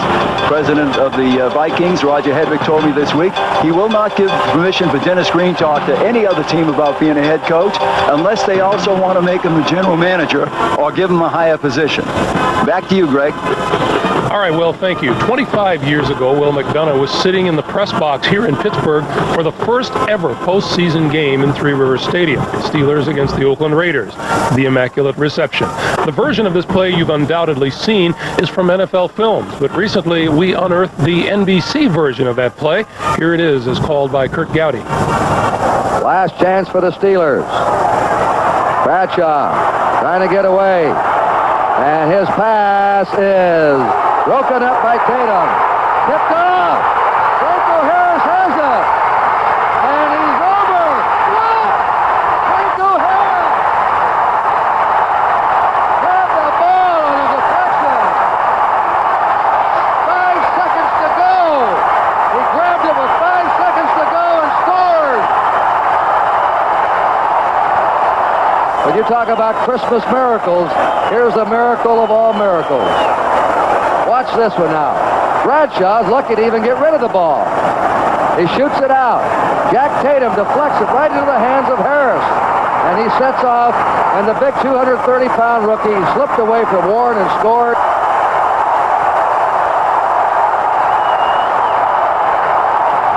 A play that immediately endeared Franco Harris to the hearts of Pittsburgh fans. Ahmad, you were in that rookie class in 1972 along with Franco Harris. That's right. I was a very young man in 1972. Except that, you know what I remember? I was mad that Franco went to Pittsburgh and I went to St. Louis, and our season had been over about a month when they were playing. Joe, you have a story about that game. Will McDonough passed along a story. He said Art Rooney, the longtime owner of the Pittsburgh Steelers, had already left the press box. He'd given up. You know, we go downstairs. He's going to console the players about losing the game. He goes down there. He waits about 10 or 15 minutes. All of a sudden, the players come running in, jumping up and down and going, we won. And he goes, how? How's that possible? That was how. The Immaculate Reception. All right, well, tonight on Dateline, an exclusive interview you don't want to miss. It's with Reggie Brown of the Detroit Lions. Brown was involved in that horrific accident 3 weeks ago when he was hit awkwardly in a game against the New York Jets and lay motionless on the Silverdome carpet. But 4 days ago, he was wheeled into a press conference, and he delighted everyone by getting up out of his wheelchair. Here's Reggie with Dateline's Lynn Cannon. No, I'm not angry at the game. It's just, something that happened, a casualty of war. think you're lucky to be alive? I would say I'm definitely lucky to be alive. And I'm definitely lucky and blessed, you know, to be in a situation I am now. Football is a tough and can be a dangerous game, but thank God we got a good situation here with Reggie Brown. Well, we did, and listen, this guy stopped breathing on the field out there, and it was the fast action by the team doctor and by the trainer, Kent Paul, of the Detroit Lions in this case, who are certified athletic trainers. These aren't the same trainers that you get if you go to the gym and you're working out. These guys are trained for moments just like this, and it saved Reggie's life. But you know, Ahmad, thanks to some programs like the Miami Project, headed up by a former NFL player, Nick Bonacani, there's some real progress being made in this area right now, and we can only hope and pray that it really continues. All right, a special 90-minute Dateline tonight at 7 o'clock Eastern Time, and that'll be followed by the blockbuster movie The Fugitive, starring Harrison Ford and Tommy Lee Jones. Coming up, we'll talk about the first half of the Broncos and Steelers. First, we'll step aside for these messages from your local station. This is the Domino's Pizza NFL on NBC Halftime Report, brought to you by Domino's Pizza. Domino's, delivering 1 million smiles a day. We're at halftime here at Three River Stadium with the Denver Broncos leading the Steelers 24-14. Let's get a couple of team reports, beginning with Jim Gray. Jim. All right, thank you very much, Greg. I talked to Mike Shanahan as he was leaving the field. He said we're very fortunate to have survived that first half. He did not like the 2 fumbles and the interception. He did, however, like the offensive setup. He will continue with that. The defensive scheme, he felt, got much, much better in the second half of the second quarter. He said that I'm not going to make many adjustments and changes. I'm just going to remind my guys to concentrate. Many of the Broncos went into the locker room very, very unhappy, screaming at each other that they need to play much, much better football, and just happy that they survived this first half. For more with the Steelers, let's send it over now to John Dockery. Thank you, Jim. And Bill Cowher hustling into the locker room, a little surprised by what happened at the end of the half there. His big thing was that the missed opportunity, certainly the missed field goal, and also another chance when Cordell Stewart threw an interception down in the end zone.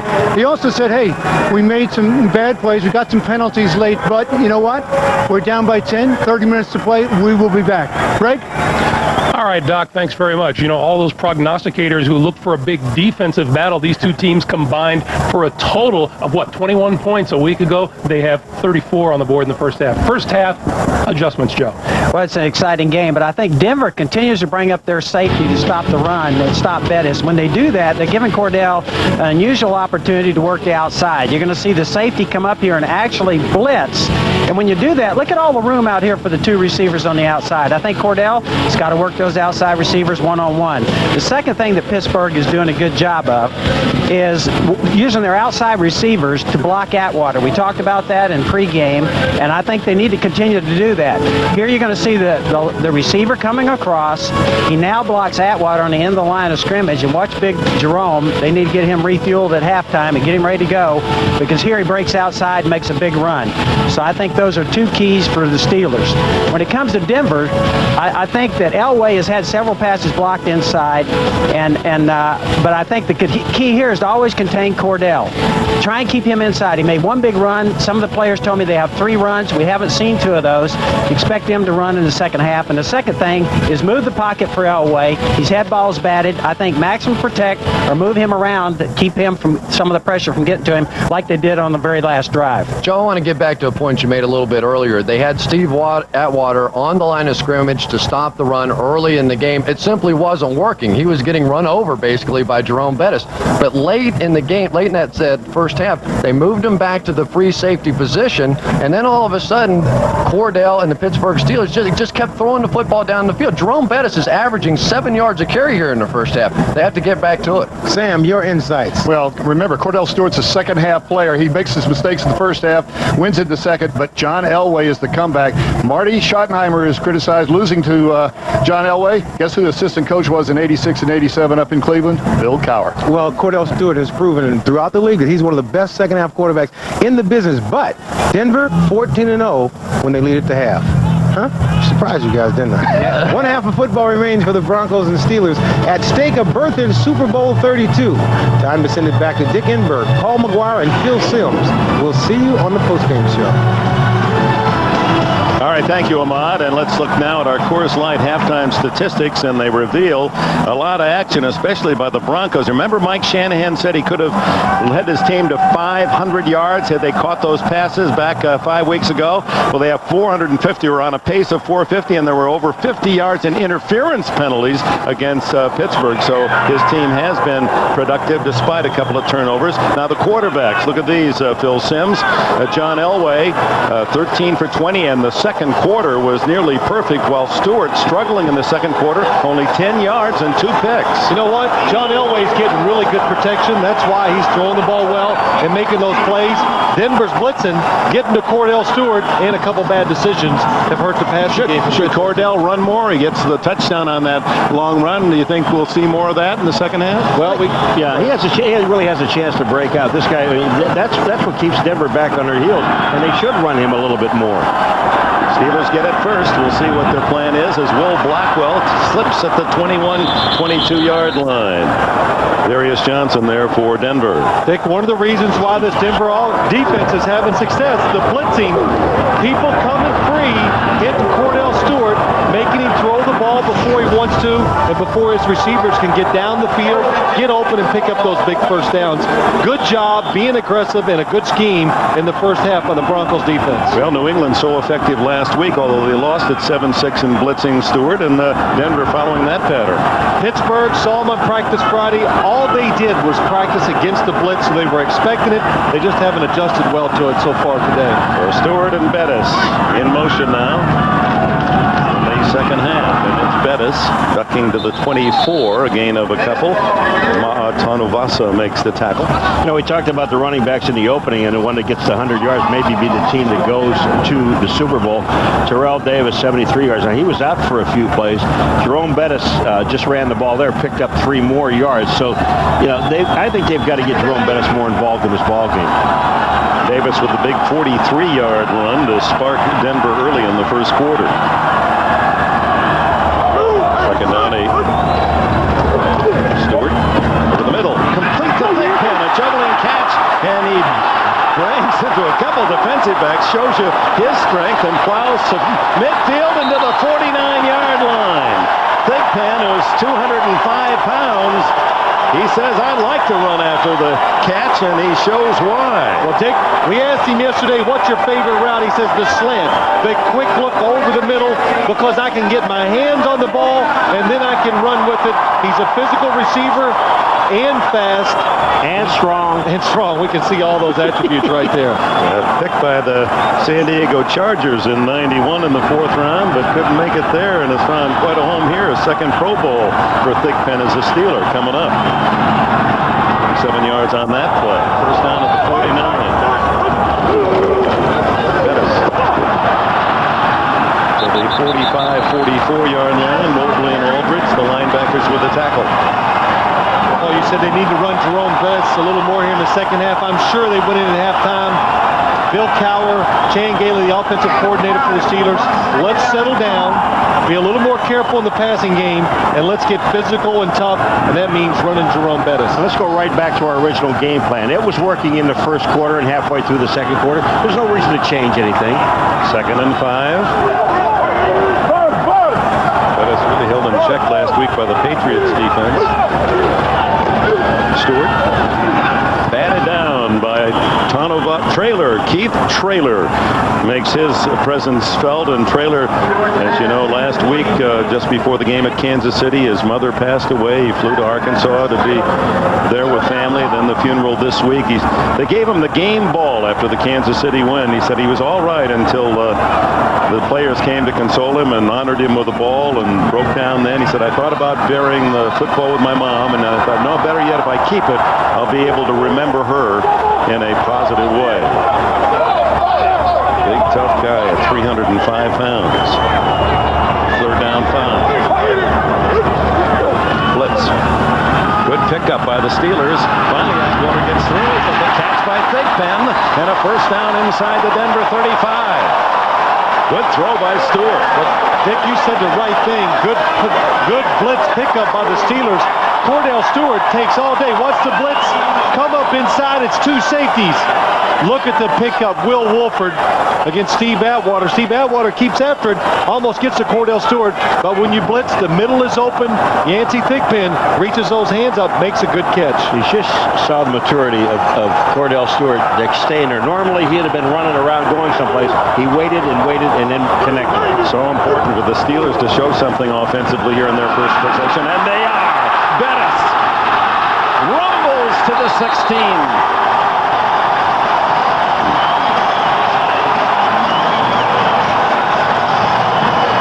17 more for Bettis.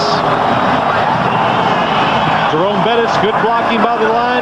He sees the hole. He wants to go wide. It doesn't look good out there. As soon as he sees daylight, boom, cuts it up inside. Big man, weighs 250 pounds, but the thing that's amazing about him, when you see him in person, how quick his feet are. He now has 73 to match the total by Terrell Davis, his Denver counterpart. Bettis hit in the backfield and brought down by Alfred Williams.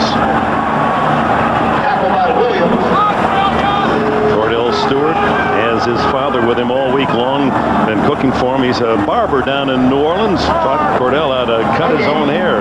Remember, Cordell said, I practiced first on my younger brother. I didn't want to look bad. I let him go first, and then when I knew I got it, he does his own hair, does Cordell. Yeah, but I don't like, spaghetti and wieners. No meatballs. Spaghetti and wieners is a little Cajun. Those are Cajun wieners.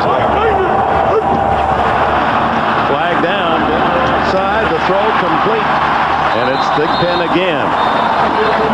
And that combination, Stewart and Thigpen, that led to 3 touchdowns in the win 35-24 a month ago, working again. Well, what happens here is you refuse this penalty. You take this penalty because it's a 5-yard penalty. Otherwise, it'll be 3rd down. Now, is there another flag down the field? Yeah, Cordell Stewart is looking over the sideline. He wants to know, what do we do? Do we take 3rd and 2? I think you take 1. You go back to 2nd down and 5. That's what they're going to do. Sure you do. I mean, you got to get the down back. 98 defense, 5 yards. Repeat 2nd down. Tanavasa was offside. The one thing you don't do is you don't take points off the board. You do take yardage away sometimes. Now you're preaching to me. No, I'm just trying to help out. This is a great drive for the Steelers. Opening kickoff, second half, and drive it down the field. 2nd and 5 with the Bronco 12. Johnson in motion. With Penn on the other side. Blitz. Bettis. Knocked down at the 10-yard line. Boy, I tell you, this is a total sellout by the Denver Broncos. They sent everybody. I mean, they put everybody up on the line. They knew it was run. Neil Smith is down. They knew it was going to be run. He was crunched under that big pile of humanity, Neil Smith, at the 10-yard line. Well, Neil Smith, he's finally gotten healthy. Number 90 outside. He's finally gotten healthy. Played hurt all year long. Had a torn tricep the last couple of weeks. Feeling good, and his play has really picked up. He took the brunt of that charge. And as they tend to Neil Smith, we'll take a timeout. 5 minutes gone in the 3rd quarter. Looking at the left leg of Neil Smith, he did walk off under his own power. 10 minutes left in the 3rd. And Neil Smith out. Harold Hasselbach will replace him at defensive end. 24-14. Denver leads in this AFC Championship game. 3rd quarter, first possession. And it's 3rd down and 2 for Cordell Stewart and the Steelers just inside the 10.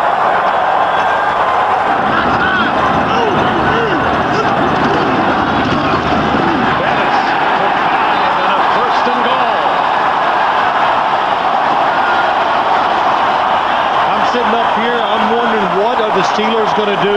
Is it going to be the option with Cordell Stewart? Is it going to be a shovel pass? No, they just decide, let's just give it to the big guy right up the middle and see if he can run over somebody. That's what he does. You know what you like to play is because they spread everybody out, though. What they do with Bettis is have him one-on-one with the tackler. Now, he's going to win that battle most of the time. They tell Bettis, you got him. Yeah, you got the guy that's going to tackle you. First and goal, 5 yards away. Bettis. And they were all over the big fullback that time. Hasselbach and Aldridge in on the stop. I'll tell you, we knew we were going to see this today, talking to both coaches, and you look at the intensity of the players we talked to yesterday about hitting people. And this is what this game is really all about, is hitting somebody. Execution, hitting people, go back, a hat on a hat, is that what they say? Well, we've seen a whole lot of that. Both wide receivers to the left. And now Johnson in motion. Stewart to the end zone. Intercepted. Leaping high, Alan Aldridge, the middle linebacker, to deny the Steelers. What a big play. The second time in the game, Stewart intercepted in the Bronco end zone. Well, this is it's a late throw by Cordell Stewart. The design of the play is excellent. The play is there to be made for a touchdown. Cordell underthrows it. Alan Aldridge jumps up and gets it. They had Charles Johnson in motion. He's going to go in up the field and make the catch. Disappointed son and father. Aldridge, his first interception of the year.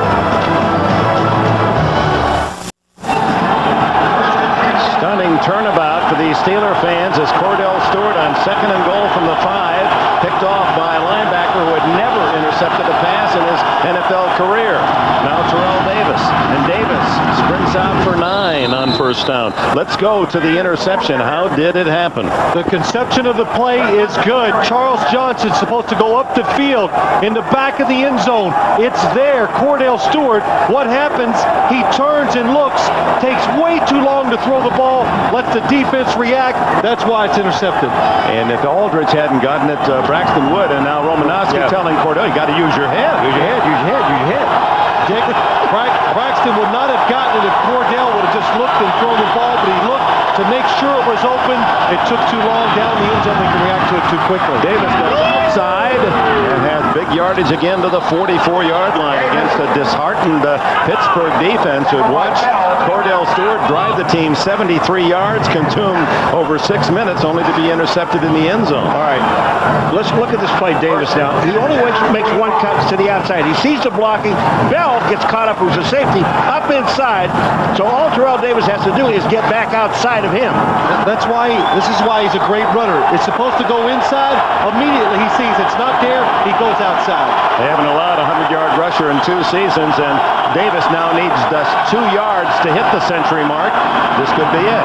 Up the middle, and he's about 2 yards to the 47-yard line, and that would be 100 yards for the third-year runner from Georgia, Terrell Davis. You know what's really impressive about this Broncos running game, and it's been good almost every single game of the year, but you don't have to block them real well. For Terrell Davis, if you just get your hat on him, he makes the yards, he makes the right cut, and just think if you're an offensive lineman, that's pretty exciting. You know, if you help him out a little, he can do a lot. 3 playoff games this year for Davis, 3 times 100 yards. 2nd and 8.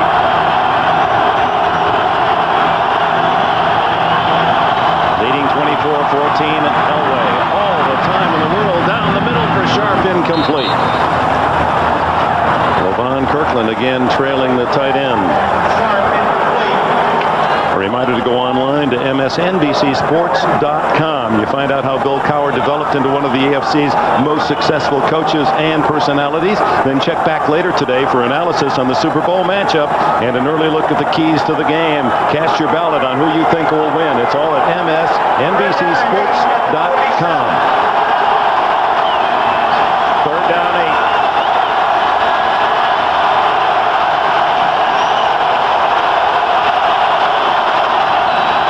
They pick up the blitz, the throw underneath, caught by Rod Smith, who dives to the 45, and with that lunging effort, may have picked up the first down. Well, we are seeing so many heads-up play. We saw McCaffrey in the first half. I mean, he puts the ball over the goal line, should have been a touchdown, comes back and gets it. But this play right here by Smith, you talk about heads-up, it's a first down. You don't have to measure this. It's first down. Well, that's right. You haven't missed one in 10 years. Well, your job is done up here. We'll just hire you to go down there. You know, he may be wrong now, Phil. It's the playoffs. He might have weakened, late in the year. He gets tired. Yeah, wrong. Dick. Are you kidding? You can't be an official. You know why? Because you just can't wear stripes, big boy. He just can't. That would be ugly. But here, a blitz coming to the left of John Elway. Picked up again. Terrell Davis gets Myron Bell. Rod Smith. He sees the blitz. He changes his route. And then the smartest thing of all, reaches out for the first down. At the 45-yard line with less than 6 minutes remaining in the third quarter. Terrell Davis. Nothing there. May have been able to burrow for one. Joel Steed there for the stop. They are eating up an awful lot of clock. I mean, we're inside 5.5 minutes. Let's go to John Dockery. Dick, it's a significant change in the wind. Right now it is blowing across the field diagonally into John Elway's face. And that ball he threw deep down the middle a few plays ago, it actually took the nose down and affected the throw. All right, Doc. Indeed, the breeze of hardly any at kickoff. Dick, John, that's a good point. We can't feel the breeze up here, but Shannon Sharp was open down the field. I was wondering, John Elway underthrew. Davis swings it outside and then bumped out of bounds after a gain of a couple at the Pittsburgh 42-yard line. Dante Jones, who is in for Greg Lloyd. Lloyd, who many times a Pro Bowler, 5 times on the sidelines today in late November, had an infected ankle in a staphylococcus infection, which can be deadly. In fact, they said he was very seriously ill, was in the hospital for a considerable time, and probably won't play if the Steelers should go on to the Super Bowl. That's Earl Holmes. Earl Holmes, the middle linebacker. They attend to him. Timeout at the 4:40 mark in the third. The NFL on NBC is brought to you by the full line of vehicles from Mitsubishi, built for living. By IBM, solutions for a small planet. By American Express, wherever you are, whatever you're doing, American Express helps you do more. And by Brewery Fresh Budweiser, who reminds you fresh beer tastes better. Earl Holmes, the second-year linebacker, Florida A&M, walked off under his own power. Mike Shanahan, the 45-year-old head coach of the Broncos, has his team in front by 10. Leading one of the leading tacklers. Holmes out of the lineup for the moment. Elway on third down 7.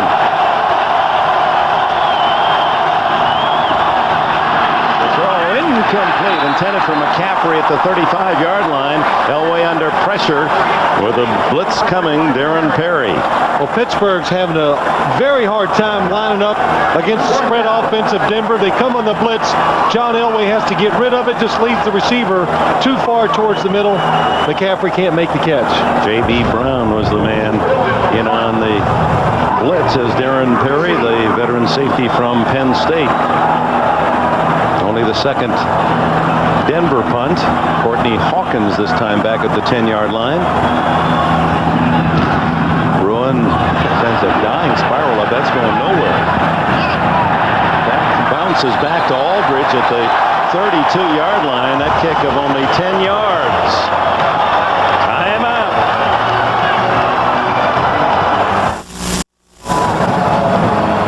Three Rivers Stadium, Pittsburgh, and the Goodyear Blimp Spirit of Akron hovering above our arena, providing a great view. 1998 marks the 100th anniversary of Goodyear, the 73rd year for its blimp fleet.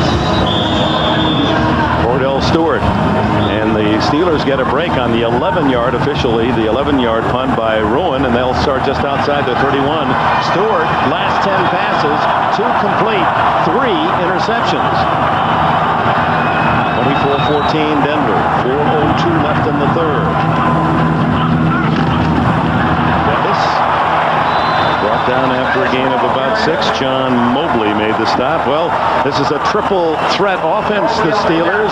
They had a 3,000-yard passer in Stewart, Thigpen, a 1,000-yard receiver, and Bettis well over 1,000 as a rusher. Hadn't happened in Pittsburgh since the last Super Bowl team, that 79 team, when it was Bradshaw, Stallworth, and Harris that had the big numbers.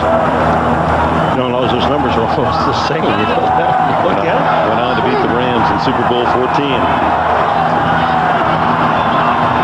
Second down, 4-5. Bettis again.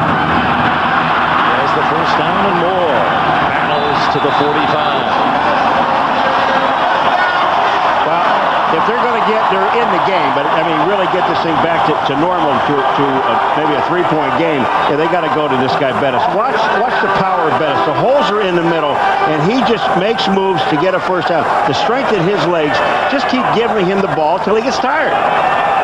Yeah, usually it's the other way around. He wears down the defense. He has his biggest games in the second half.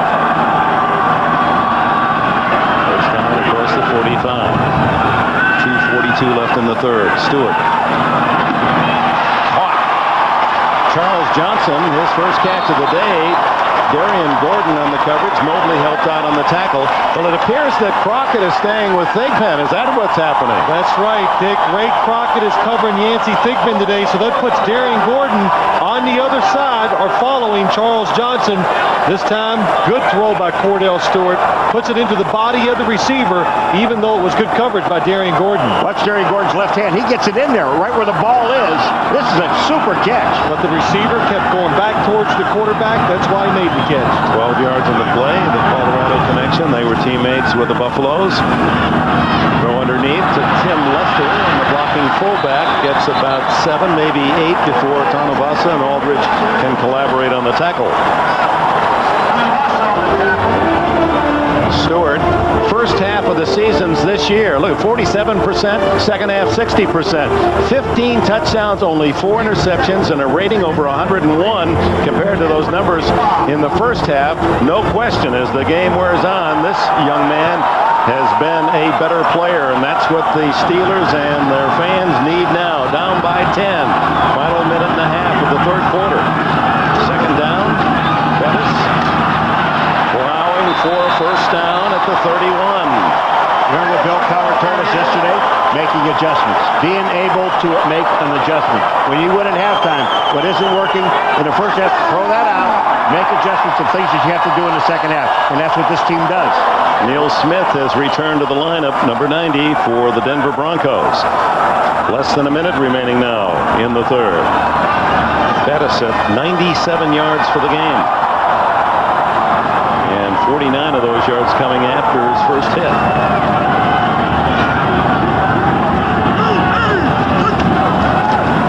Fake to Bettis, the roll by Stewart, chased. Smith can't get him, and finally bumped out of bounds. Little yardage. Ray Crockett coming up from the corner. 33 seconds left in the quarter. Neil Smith, I mean, coming back, he has an ankle injury, but comes back. This fake worked in the first half. Now here goes Neil Smith. He fakes, he's inside, he sees Cordell Stewart come out. Look at the speed of Neil Smith. Not bad for the big guy. And the long arms of the law. Neil has a wing spread of 7 feet and an inch. Usually your wing spread the same as your height. He's 6'4", but 7'1", and even Strelzik was talking about the fact that those long arms really make it tough on the blocker. That's ruled a sack, by the way. 2nd and 11 for Stewart with 3 seconds left in the quarter. Eludes the rush. And then the second hit, a fumble, and recovering is number 97, Mike Lodish of the Denver Broncos. And at the end of the third quarter, the turnover as Stewart plagued with 2 interceptions in this half, and now a fumble. Didn't see the blindside hit from Neil Smith. When you're a quarterback and you move around, you know when your time is up as a thrower. Cordell Stewart, it's covered. Now when you make those second moves, you've got to protect the football. A fast defense, they keep hustling, they make the play. We'll start the fourth quarter. Denver's ball with a 10-point lead. Welcome to the fourth quarter at the Three Rivers Stadium. Neil Smith, 30 career forced fumbles. He knows how to do it. Well, young quarterback, inexperience, trying to make something happen when it's not there. Cordell Stewart was trying to do it that time. Bill Cowher, seen a lot of mistakes today made by his quarterback. Now Denver takes over at its 41-yard line. Elway. He throws to the sideline over McCaffrey. Cordell Stewart now with 3 interceptions and a fumble. 2 of the interceptions in the end zone. That's right, Dick. Trying to force the action. The receivers are covered. This one you don't blame him. It's just a Hail Mary at the end of the first half. This one just too late with the football. And then probably the biggest so far. Trying to make something happen when it's not there. In the middle of the field against a defense that can run like the Denver Broncos. Fourth, and will it be the final period for one of these teams? A winner to the Super Bowl. 2nd and 10, Elway. breaking a tackle to the 45-yard line. A gain of a long 4. Joel Steed wrapped him up. Doesn't Nolan, if you're on the other side of the line of scrimmage like Nolan Harrison, number 74, aren't you offside? I would think you're offside. Watch number 74, Nolan Harrison. Is this offside? Watch it. Look at his arm. His arm's inside. I mean, you can't see that looking down the line. Harrison out, extra defensive back in. Orpheus Roy also, young pass rusher in. Elway shotgun. Crowd trying to help as much as it can.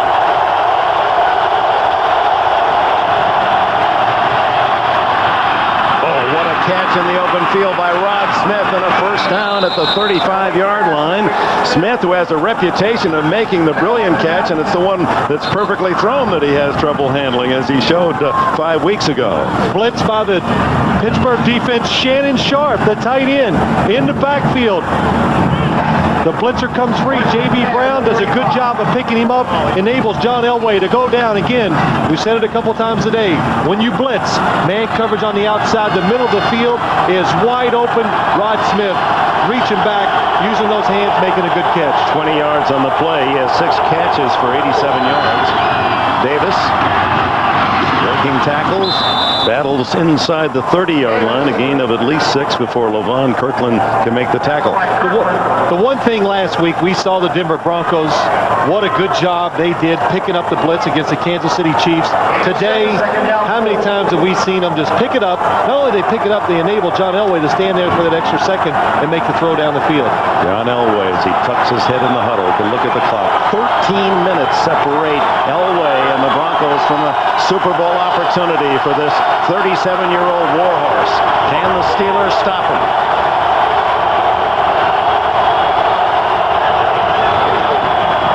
Davis. No gain. Wrapped up by Kevin Henry, the defensive end. You know, Dick, you go back to that catch, Phil, of Rod Smith, and we were here, some 5 weeks ago, when they couldn't buy a catch. I mean, I'm talking about balls that were hitting them in the stomach, hitting them in the hands. They're dropping everything. Now, today, these guys are picking up everything. Well, do you think they hear much about it? I don't think so. This week, that's all we've talked about in the opening, the pregame, how they couldn't catch the ball. But today they've been excellent catching the ball in tight places. Rod Smith, a former quarterback, Missouri Southern. They switched him to wide receiver, and a free agent pick a couple of years ago, becoming a star receiver. Denver 7 of 10 on third down. Not this time, as a sea of black inundates Elway. His second sack, and it's Kirkland there first. Now, you know Pittsburgh's going to put pressure on Denver here for one big reason. They want to make sure to get to the quarterback, don't let him gain any yards. LaVon Kirkland on the blitz, comes around, uses his speed, and makes the sack. But don't give up any more points. Try to sack John Elway, get him out of field goal range. And I'll tell you, Tom Ruin right now, I watched him before the game kicking the ball into the wind, like the 10-yard punt before. Kick the ball out of bounds inside the 10-yard line. Just kick it. Courtney Hawkins back at the 10. Ruin the punt as that sack took them out of field goal range. Ruin, high wobbler. Hawkins lets it drop, so Darius Johnson catches it for him at the 11-yard line. Timeout. 11 minutes, 18 seconds remaining in the fourth quarter. You're watching the AFC Championship on NBC. The network of the Super Bowl. You're watching the NFL on NBC. 24-14, Denver leads, scoreless second half. 11 minutes, 18 seconds left in the fourth. Stewart and Pittsburgh start from the 11th. Bettis toppled after a gain of nearly 5 by Ray Crockett. For those of you joining us, let's recap things. The Miller time game summary. Elway 15 for 25 and a couple touchdowns. Terrell Davis has rushed for 113 yards, 3 straight playoffs for Davis, over 100, the unexpected. 4 turnovers by Pittsburgh quarterback Cordell Stewart, 3 interceptions and a fumble. Ray Crockett, who took on big Jerome Bettis, is slow getting up. Timeout with 11 minutes and change left in the fourth. They're changing up.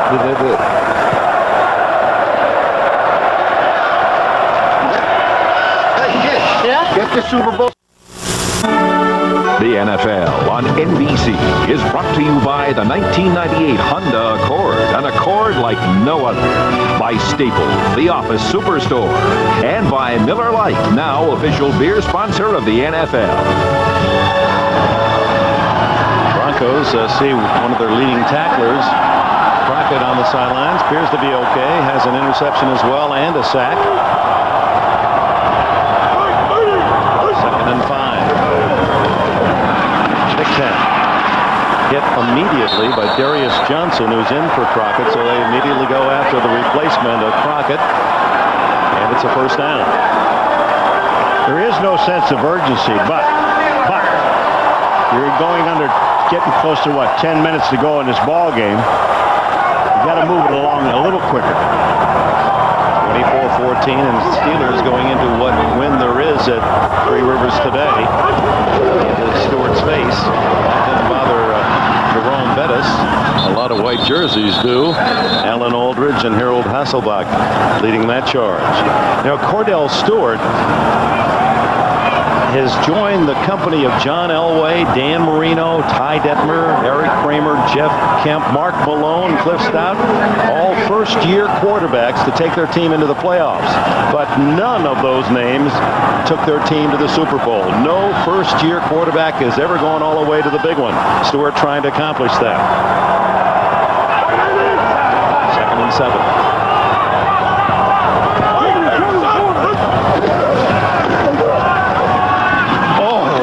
Intercepted by Darian Gordon, and Gordon had his sights set on 6. Darian Gordon inside. All he's doing, he is just watching Cordell Stewart. He looks at the receiver the whole time. He makes the break on the football as Cordell's letting it go. If he had decided just a little bit earlier, it's an interception for a touchdown. Gordon, who was a high school state champion wrestler back in Shawnee, Oklahoma. He got beat here the last time they played like a drum. Yancey Thigpen, 3 touchdowns on that young man right there. Cordell Stewart, 5 touchdowns the first game against Denver. Nearly 5 turnovers today against Denver. 3rd down throw. Is it a catch? No, he trapped it. Courtney Hawkins down low. But it took one hop and the official right there to wave it off. Well, the official is there, and this ball is thrown low, and it's thrown to the outside. The one place you really want to throw the ball, but you look at it, it goes right through his arms. It's on the ground. It's an excellent call. The official was in a perfect position to do it. Stewart wanted the catch, but incomplete. 9 minutes and 28 seconds, and the Steelers will have to give up the ball. Cordell Stewart knows, get that first down, get some rhythm with the offense, get moving, and he'd have a chance to make some plays, and but didn't connect on the 3rd down, stops him. Gordon back, he averaged 13.5 per return. He won't have a chance on this one. Short kicks, lateral bounce, and that's that love-hate relationship, Cower and his punter. A short 34-yarder to the Denver 40. The NFL on NBC is brought to you by Domino's Pizza, delivering 1 million smiles a day. Call for pizza now and share a smile during the game. Back in Pittsburgh with a reminder tonight on Dateline, interview exclusive with Detroit Lions Reggie Brown. We prayed that he was alive when we did that game in Detroit, along with the players themselves, both huddles, and then prayed that he'd walk, and he appears to be recovering. It's a courageous story. That's on Dateline tonight. I don't remember being that scared watching a ball game. Elway on first down from his 40, overthrows the wide-open Shannon Sharp.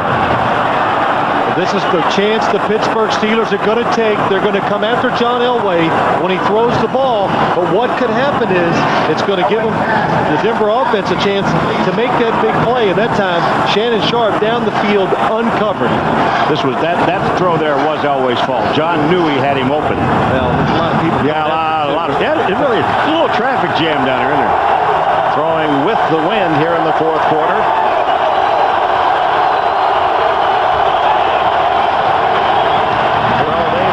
It inside and to the 42, the 43-yard line, a gain of 3. Earl Holmes made the stop. Mike Shanahan, wherever he's been around winners. And look at that. In 14 years, 8 times he has played in the NFC or AFC championship game as a head coach or assistant. That's his son Kyle behind him. Kyle's on a winning streak. When he's gone to the games with his dad, they're 20-0. He wasn't around for Jacksonville in the playoffs a year ago. Shanahan said, Kyle, you have no choice. Even if I have to take you out of school Friday, you're coming with us. 3rd and 8, Elway. Hit as he throws, incomplete. Chris Oldham, a cornerback, extra back on 3rd and 8, comes in on the blitz. Well, Pittsburgh's got to make something happen. You know they're going to blitz. Coming from the outside, takes Chris Oldham a little too long. Pittsburgh's lucky somebody didn't come open down the field for John Elway to throw it to. There was nobody open downfield, Phil. He had no one. Terrell Davis is the guy that really missed the block. So Ruin will punt, and the Broncos did not consume much time on that possession, only about 2 minutes. Ruin very high and also very short. Fair catch at the 31 by Courtney Hawkins. The Steelers trail by 10. Good field position. Quarterbacks are to team as laces are to ball. 37-year-old John Elway in Denver. That elusive Super Bowl chance and win. And young Cordell Stewart at age 25, how about him? Elway with 2 touchdown passes late in the first half to give Denver the lead. Now, can young Stewart and the Steelers engineer a comeback win? The Super Bowl invitation awaits. 24-14 with 8 minutes and 25 seconds to go, and Stewart sets up shop at his own 31.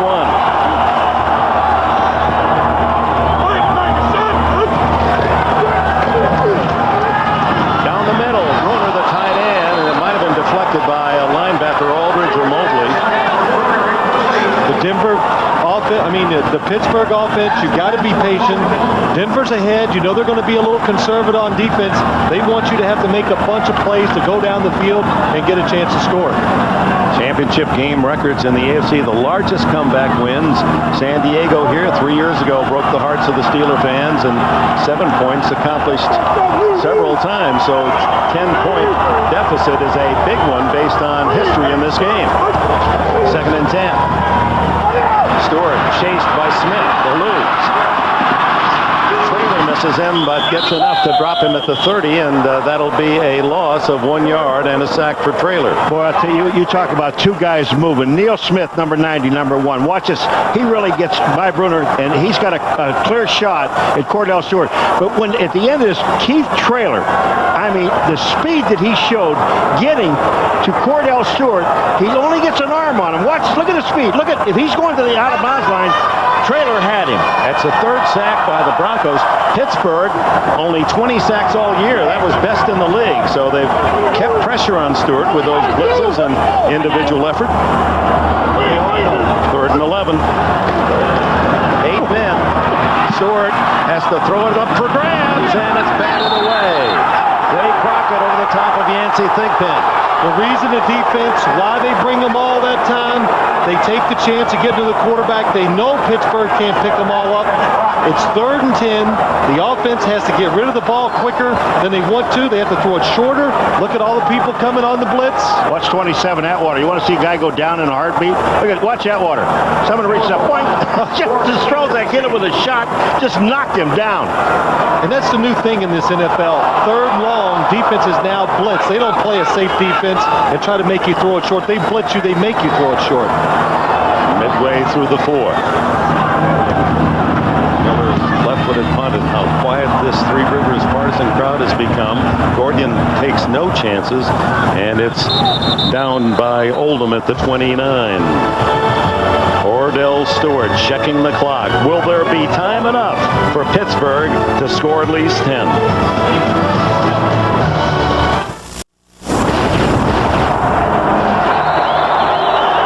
Producer Tommy Roy, director John Gonzalez, Dick Enberg with Phil Simms, Paul McGuire, John Dockery, Jim Gray, Three Rivers Stadium.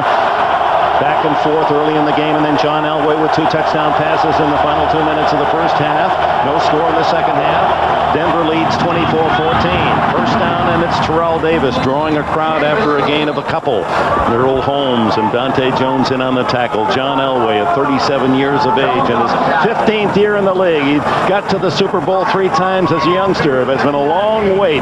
And here in the twilight of a great Hall of Fame career, Elway is within 7 minutes now from a 4th chance at that Super Bowl ring that would be the final stamp on a career that said how great this man has been.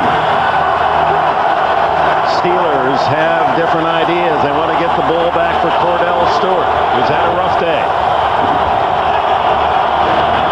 Davis breaks a tackle of Dante Jones, gains a couple to the 35. It'll be 3rd down and 5.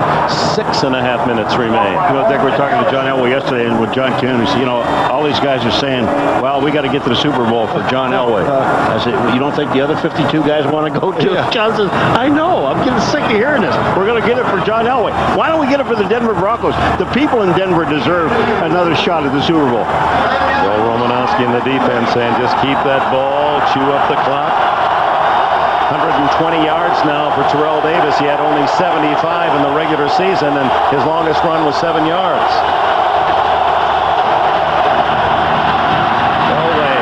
Griffith, that was a combination that worked for a touchdown, not this time, and that stops the clock with 5:53 left, and Pittsburgh will get the ball back. Well, the Denver Broncos, they know just one first down really makes a difference in eating up this clock. They could take it down to 3 or inside of 3 minutes if they just get one first down. Howard Griffith open in the flat. John Elway has to turn and throw this left. Tough throw for quarterback again. Throws behind him. Last 3 punts by Ruin, 11, 25, and 28 yards. Will Blackwell doesn't know quite where to camp. He's back at the 25. And Ruin hits another dying spiral. It takes a bounce for Denver down to around the 20-yard line. 10-point lead, 5:43 to left. And on NBC tonight, our fugitive has been on the run for 90 minutes. Harrison Ford, Tommy Lee Jones, the motion picture blockbuster at 8:30, 7:30 Central. Go get him. After a special 90-minute Dateline, The Fugitive, NBC tonight. Harrison Ford and Tommy Lee Jones, former footballer at Harvard, and won an Academy Award for his portrayal. Tonight, The Fugitive on NBC. Ray Crockett is back, Dick. At that left corner. 1st and 10 Steelers. Blitz from Gordon. Stewart straight arms him away. Scramble, stops, throws, and completes. Will Blackwell, first down at the 38, his first catch today. Tyrone Braxton, the stop. Well, Denver trying to win the game here on the first couple plays. They're blitzing. Look, I never thought they'd blitz anymore. I thought they'd play it safe. Cordell Stewart shakes off the sack, comes outside, creates some time for himself, makes a good throw here for the pickup of the first down. 16 yards on the play, 5:15 remaining. In the middle, incomplete. Charles Johnson covered by Darius Johnson, not related.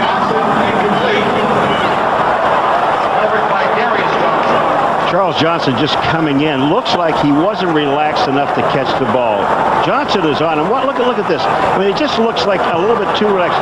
You've got to concentrate on that ball. Every single yard is so important. When you're in 5 minutes and 9 seconds, the only good thing about that play was incomplete and stopped the clock. 5:09 left. Cordell now 12 for 30. 149 yards, another blitz. And the quick pass works. Courtney Hawkins close to a first down before Alfred Williams can make the tackle. Well, Cordell Stewart, I can notice he's having a hard time getting into rhythm, throwing this football. Not having much success, so what do? Call a play you know he can complete. Denver's defense blitzing, good call, the screenplay. Alfred Williams now slow getting up, so time is called with 4:48 left. And now with the clock showing less than 5, any play out of bounds, a runner out of bounds will stop the clock.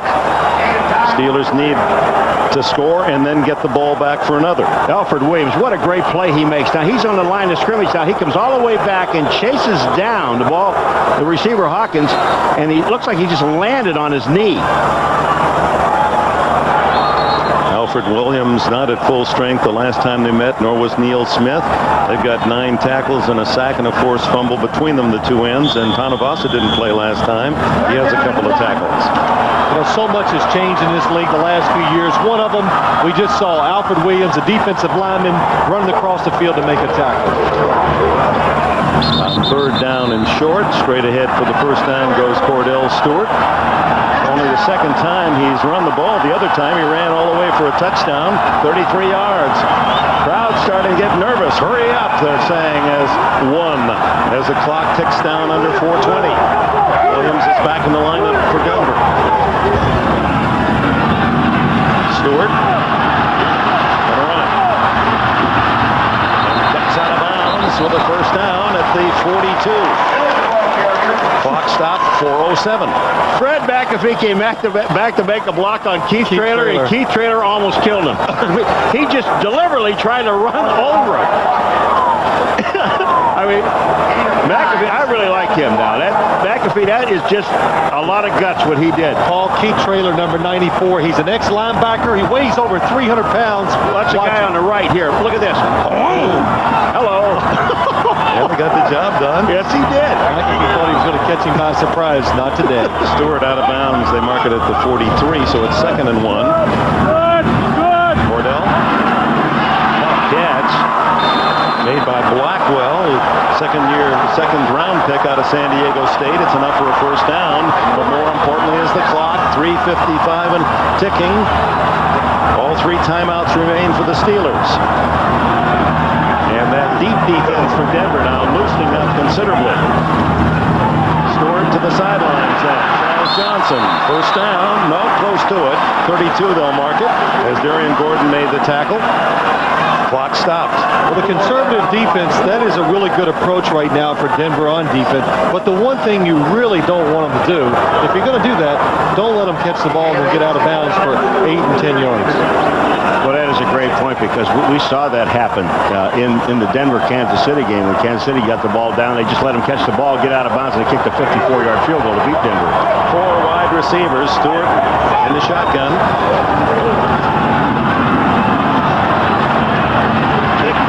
Doesn't get out of bounds. Does have the first down at the 23. Gordon made the tackle. Will Cowher sneaks a peek at that electronic monster chewing up his hopes. Over the middle. Hawkins to the 15-yard line. Pushed back. And the clock moving toward the 3-minute mark. The native of Pittsburgh is home. Dad, you saw him early, still lives in the same place where he was raised, only 13 minutes from this stadium. He's all of Pittsburgh. Stewart. Lots of time.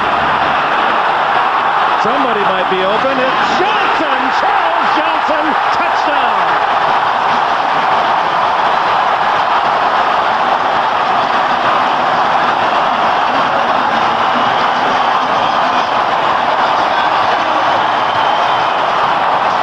Cordell really showed some experience there. What he learned earlier, nobody's open down the field. He didn't take a chance. He didn't force it. He moves around. Somebody opens up down the field, finds him, and makes a terrific throw into the corner of the end zone. He actually told Charles Johnson, just keep coming. You saw his hand wave. Just keep coming across. I'll get it to you. Now the try for point by Norm Johnson. And it is a 3-point game. 24-21. This is what I'm talking about. Look at Cordell. He sees Johnson. You watch him tell him, now keep coming. Just come on across. I'm going to throw the ball to the outside. You go get it. Thank you.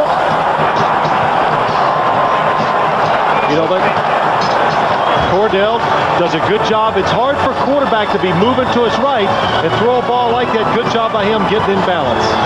2 minutes, 46 seconds remain.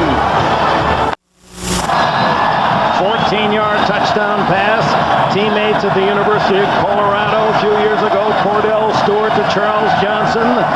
And the Denver Broncos lead carved to 3, 24-21. Denver looks for the onside kick that will be accommodated as Norm Johnson, the veteran, tees it up, aiming to his right. And now they shift. They're going to kick it regular. I didn't think they were because they have 3 timeouts. Now they got the hands-up team, so they're up on the line of scrimmage. They're going to kick the ball deep and pin Denver deep into territory. Johnson to Hebron. He's going to let it bounce. Now has to take it at the 1. It worked beautifully, and he's tackled at the 10. This is such a good play because what they did is they forced Denver to bring their hands team on, which that means they're all receivers, defensive back, all the small people, Dick, and then they keep them there. And then what they do now, so Denver can't get their people back off the field. Here comes the kick.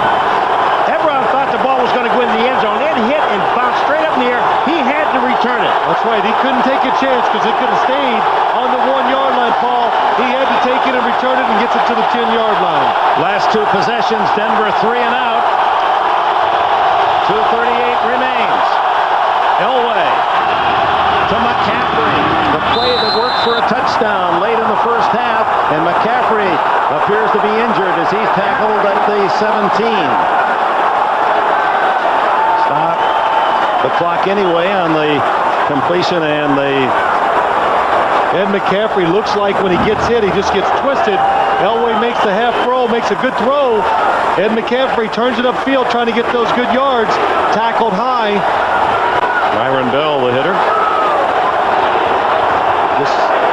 McCaffrey goes down on his knees, Phil. What he's trying to do is stay in bounds. You talk about heads up. Look at, he's trying to keep himself in bounds. So he sacrificed his entire body just to keep himself, to keep that clock going. Actually, he was down. He was in bounds. Both knees on the ground, sliding. But the officials ruled that he was out of the field of play, and the clock stopped. Wait a minute. No, they're working on that clock is going to start again, Dick. Because the official on the field wound up the clock. It is in bounds. And Elway's gone to the sidelines here, so he figures they'll wind it up, and either the Steelers will use one of their timeouts, or he'll just let it run down to the 2-minute warning. This clock is going to start. Well, Elway now back into the huddle. Left knee and mouth bloodied by the Ed McCaffrey as he took that hit from Mo Bell. But the problem is, even though the clock started, Paul, it goes down to 25 seconds instead of 40. Now Denver is forced to run one play before the 2-minute warning. 8-7-6 on the play clock. Elway will use as much time as he can, and then gives to Terrell Davis. And Davis is hit by Earl Holmes at the 2-minute warning. 3rd down for Denver. 2 minutes to play. A 3-point game. Mike Shanahan, who strips his first 15 plays, looking for one in the final 2 minutes that would work for a first down. His team is deep at the 15, 3rd down and 6. Only 11 yards in the last 8 plays for the Denver offense. McCaffrey back in. 5 wide receivers. And Shannon Sharp steals the catch and is down at the 33-yard line. How did he come away with the ball? Timeout, Cower and Pittsburgh. It's a good catch by Shannon Sharp, but you've got to give this to John Elway. Stays in the pocket against the blitz, and he just puts everything he has on the ball, sticks it right in. Look, Jason Gilden right there. It should have been knocked down, but what a throw by John Elway. Thon Flowers, number 41, makes the play, but look at this catch. I mean, and it bobbles the ball. He almost threw it too hard. Oh, he did. You know, there have been times in this ball game, Phil, that we sat up here and looked at Elway when he has just reared back and fired. And I know he said the hardest ball he ever threw was that one in Cleveland that won the game in a 98-yard drive. But I'll tell you something, this might have been the second one he threw right here because he stuffed it in. Well, let's remember, this is a man that in the summer game ripped a tendon in his throwing shoulder, and instead of 2 attaching that bicep muscle, he has 1. He has an arm muscle about as big as mine, and he's throwing the ball harder than ever, he says. The heck with looks. What a great comparison, huh? Whoa. You've been working out, though, Dick. 18-yard completion. Now the pressure on the Steeler defense as Elway rolls out, pumps it to McCaffrey. McCaffrey stays inbounds, but has another first down at the 44-yard line. Is this a great call or what? Now, you tell me, Mr. Quarterback, you were the most valuable player. Tell me about this call. Well, that was a great call, Paul. I mean, they know the Steelers are playing run all the way. They want to stop the run, call the timeout, save it. Mike Shanahan, hey, they had no success in these last few drives. He gets a big first down, tries to stay aggressive when he knows deception is on his side. First down. And no timeout called by Pittsburgh. Well, what was going to happen, I think Elway's going to wait till this clock runs out, and he's going to call a timeout. Pittsburgh wants to use the timeouts after the first, second, and third down. That's why they're saving it. And it's first down, but it's down under a minute now. 58 seconds as time is called by the Denver Broncos. 58 seconds from victory. Who are these people? They go to the strangest places, work in the tightest quarters, and gladly keep the oddest hours. Who are they? Forever probing and prodding, digging, exploring. Who are these people? They are Texaco, and what they do is find the energy the world needs to keep on running. Texaco, a world of energy. Back at Three Rivers Stadium, where this enthusiastic, huge Pittsburgh crowd has been quieted by John Elway. Remember Cowher telling us yesterday, when everybody's talking about Elway and his miracle comebacks and all the things that he does, this is not a comeback. They were ahead. He said, I was on the sideline for most of those. I'm one of those guys, and here he goes again. That's why he said, I was so excited when we beat Denver here earlier in the year, and why I ran down into the end zone. I said, that made some amends, but now Davis protecting the ball on first down, gets to the 45, and the timeout called by the Steelers. 52 seconds remain as the Denver Broncos trying to become only the 5th wild card team in the NFL to make it to the Super Bowl. There are the others. The Cowboys had to play only 2 games as a wild card to get there. The Raiders are the only wild card team to win it when they beat Philadelphia the 80 season, and then the Patriots and Bills the other 2 out of the wild card ranks to go to the Super Bowl. The odds are not good. That's over 100 wild card teams as Pat Bowlen, by tradition, 5-minute mark, 4th quarter, makes his way down to the sidelines as the owner of the Broncos and their CEO, an athlete himself, triathlete in his day. Jim Lester. Whoa. Sty. I mean, these guys are just give us some hope. Get us the ball. Well, they know that they have a miracle maker in young Cordell Stewart. He can make some wonderful things happen, but will Denver allow? 2nd and 8, 52 seconds. Davis protecting the ball, but he has a first down. And Moore stays in bounds at the Pittsburgh 35, and that should just about wrap it up for the Denver Broncos. They're celebrating over on the far sidelines. Another first down, and the clock is running. Neil Smith, who left a terrific team, the Kansas City Chiefs, they couldn't sign him, comes to Denver for much half or less of the salary that he was gaining in Kansas City. He wanted to be with a team with a chance. Romanowski, you saw, he knows the feeling. He was a member of a Super Bowl champion in San Francisco. And, of course, the man that they'll all be chronicling, the headliner, John Elway, one kneel down away from his 4th Super Bowl trip. And that'll do it as the Denver Broncos, the Wild Cards, have won 3 in a row on the road, and Mike Shanahan's team goes to San Diego, the AFC champions.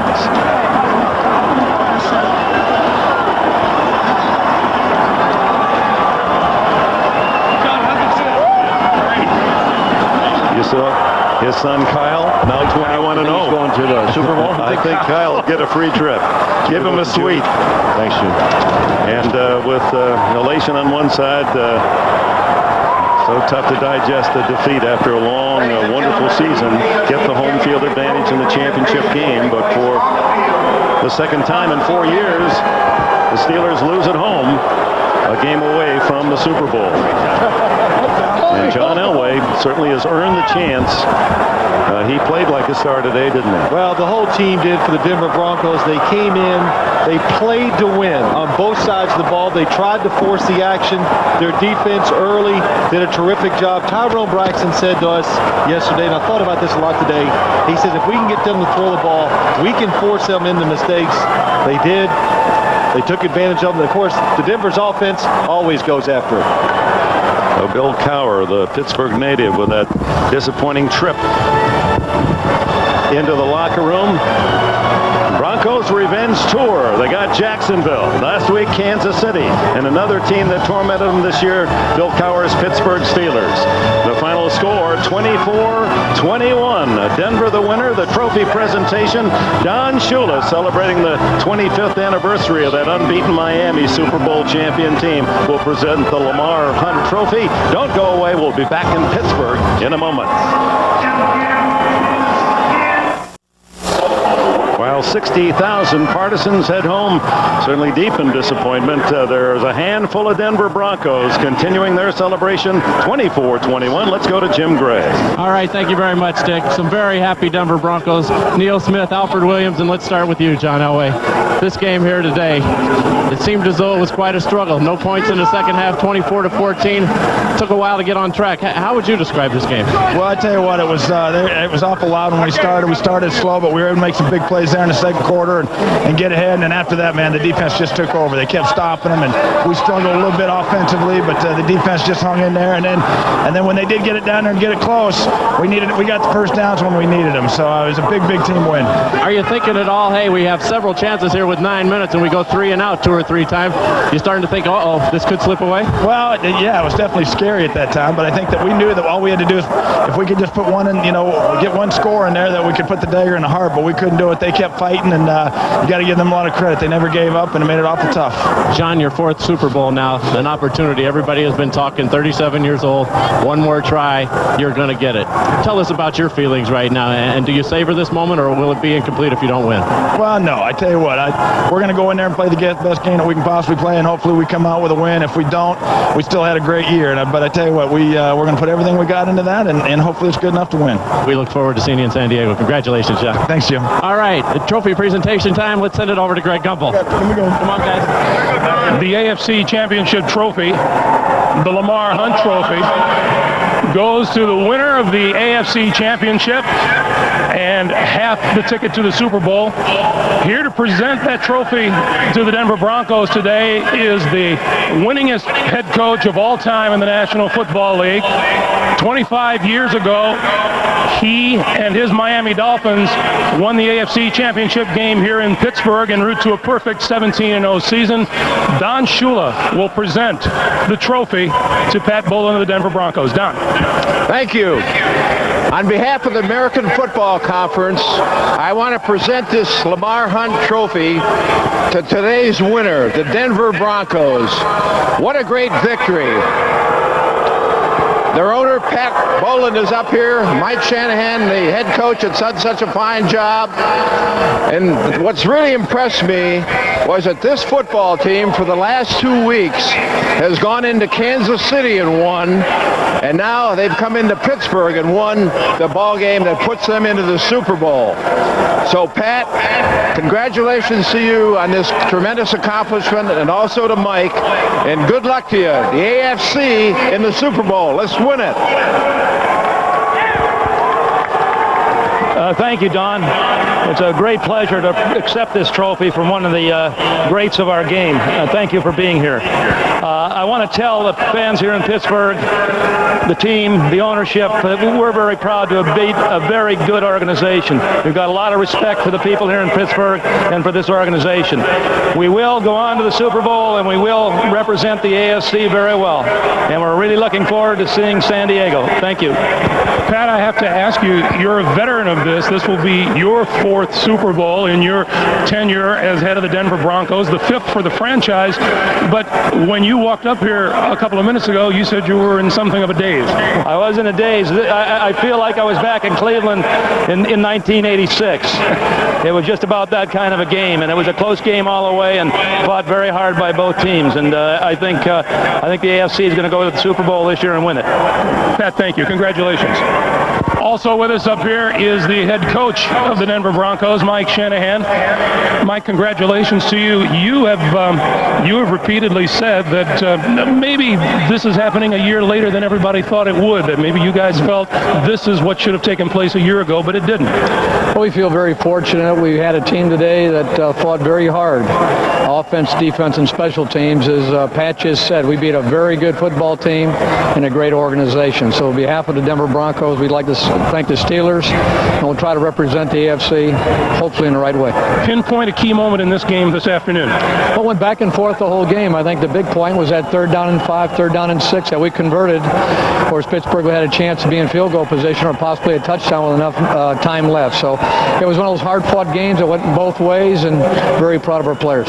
You probably won't be asked this in the next couple of weeks, so I might as well ask you about this 13-game winning streak that the NFC has in the Super Bowl. Well, they have. They've played very hard. Hopefully that we're physical enough on both sides of the football to compete with them. It'll be a great matchup, whoever it is. We're just looking forward to playing. All right, congratulations to you, Mike. We'll see you in San Diego. Thanks, Greg.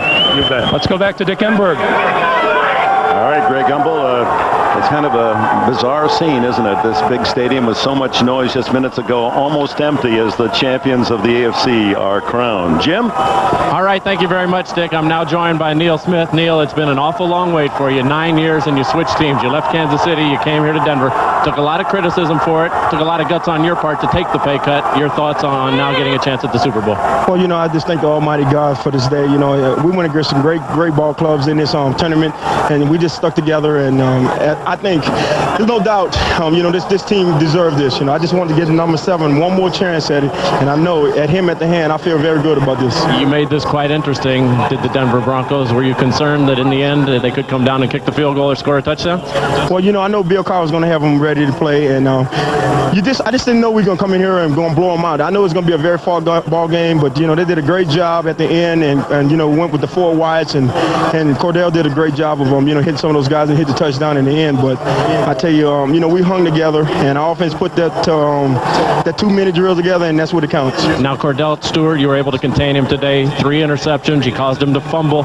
35 points they scored on December the 6th. What was the major adjustment that the Broncos made between that game and this game and shutting them out in the second half?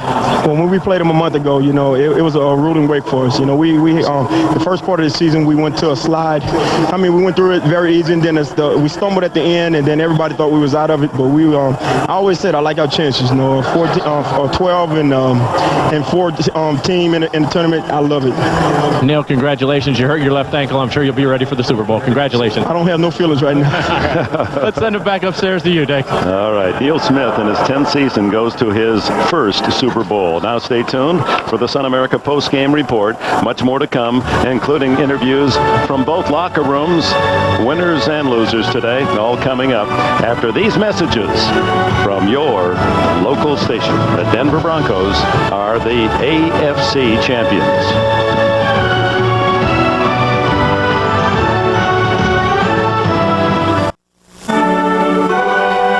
This is the Sun America post-game report. Here's your host, Greg Gumbel. Back at Three River Stadium in Pittsburgh, the final score, the AFC Championship game, the Denver Broncos 24 and the Pittsburgh Steelers 21. Welcome back inside our little booth just off of the end zone. I'm Greg Gumbel, along with Ahmad Rashad, Joe Gibbs, and Sam Weish. For the 5th time in their history, the Denver Broncos are headed for the Super Bowl, the 4th time in the John Elway era. They do it the hard way, winning a wild card game, then beating Kansas City on the road, and today winning in Pittsburgh 24-21. They'll play either the Green Bay Packers or the San Francisco 49ers. Standing by right now with our Will McDonough is the head coach of the Pittsburgh Steelers, Bill Cowher. Will. Thank you very much, Greg. Bill, before the game you told me that the number one factor for your team was not to make mistakes, and you had 4 turnovers in the game. I guess prophetic, huh? All those things being said, we had our opportunities, Will. We fought to the very end. And I can't ask those guys to do any more, really. And, you know, unfortunately, we came up short today. But, you know, don't take anything away. We had a great season. Denver, you know, they did what they had to do. And, you know, I'm pulling for them in the AFC. And take your hat off to Denver. Well, your defensive team did a terrific job in the second half. You shut them down, and that gave you a chance. Yeah, and we had our opportunities. You know, like I said, we had enough of them today, and we just didn't capitalize on them. And, you know, in a game like this, when you got two good football teams, you got to try to seize every opportunity you get. And unfortunately, we weren't able to do it today. And, you know, part of that is gives credit to Denver for doing that. Yeah, when you played them earlier this year, you shut down their running game pretty well. But today they come out, they probably surprised you a little bit by the way they ran the ball in the first half. Well, you know, it's the same thing you see Terrell Davis. I think we probably stopped him 85% of the time, but he always gets one of those 40 or 50-yard runs. And today he got one of those against us. And you know, John hit a couple big plays down the stretch. And, you know, again, we had some opportunities offensively, and we couldn't come away with some points. And, you know, again, they're just staring at you at the end of the game. But, hey, we fought to the very end, which has been characteristic of this team all season long. And I don't want to take anything away from Denver, and I'm very proud of our football team. Yeah, you should be, and all of us at NBC thank you for all the help you've given us this year. Back to you, Greg. All right, Will, thank you. Yeah, Bill Cowher and his Pittsburgh Steelers gave us many a memorable moment this season, all the way to the AFC Championship game. Meanwhile, the Denver Broncos, as we said, return to the Super Bowl now after an 8-year hiatus. And one of the guys who was a member of the Denver Broncos at that time, Steve Atwater, he's making a return trip. He spoke moments ago with Jim Gray. All right, thank you very much, Greg. I'm now joined by Steve Atwater, one of only 3 Broncos who was with the Broncos when they went to their last Super Bowl. Steve, it's got to be just a tremendous feeling. What enabled you guys to shut out today, in essence, particularly in the second half, the Pittsburgh Steelers? Well, I think more than anything else, we changed up our defenses. You know, we gave them some different looks, and, you know, we just threw different things at them. We think we confused them a little bit and, you know, had them throwing in the double coverage. And with our offense coming out playing as well as they did, they couldn't really rely on just the run. Now, everybody seems to point to John Elway as the man. Get a Super Bowl for John Elway. But there are 52 others, as Paul McGuire said today, who are dying to go as well. Right. How much were you concentrated toward John, or was it more of a team thing? Well, it's definitely a team thing. And, you know, with John being the great leader that he is, a great quarterback, you know, he's very, very much deserving of this. And everyone has to be happy for him. Your first Super Bowl came so easy. You found out over these past 8 years that it doesn't come that easy. How much more do you relish this now? Oh, I relish it big time. You know, it's been a long road, and, you know, we've had a great year, a great run. We're playing with a great group of guys, and I can't think of another team that's more deserving than us. Congratulations to you, Steve. Thanks, Jim. All right.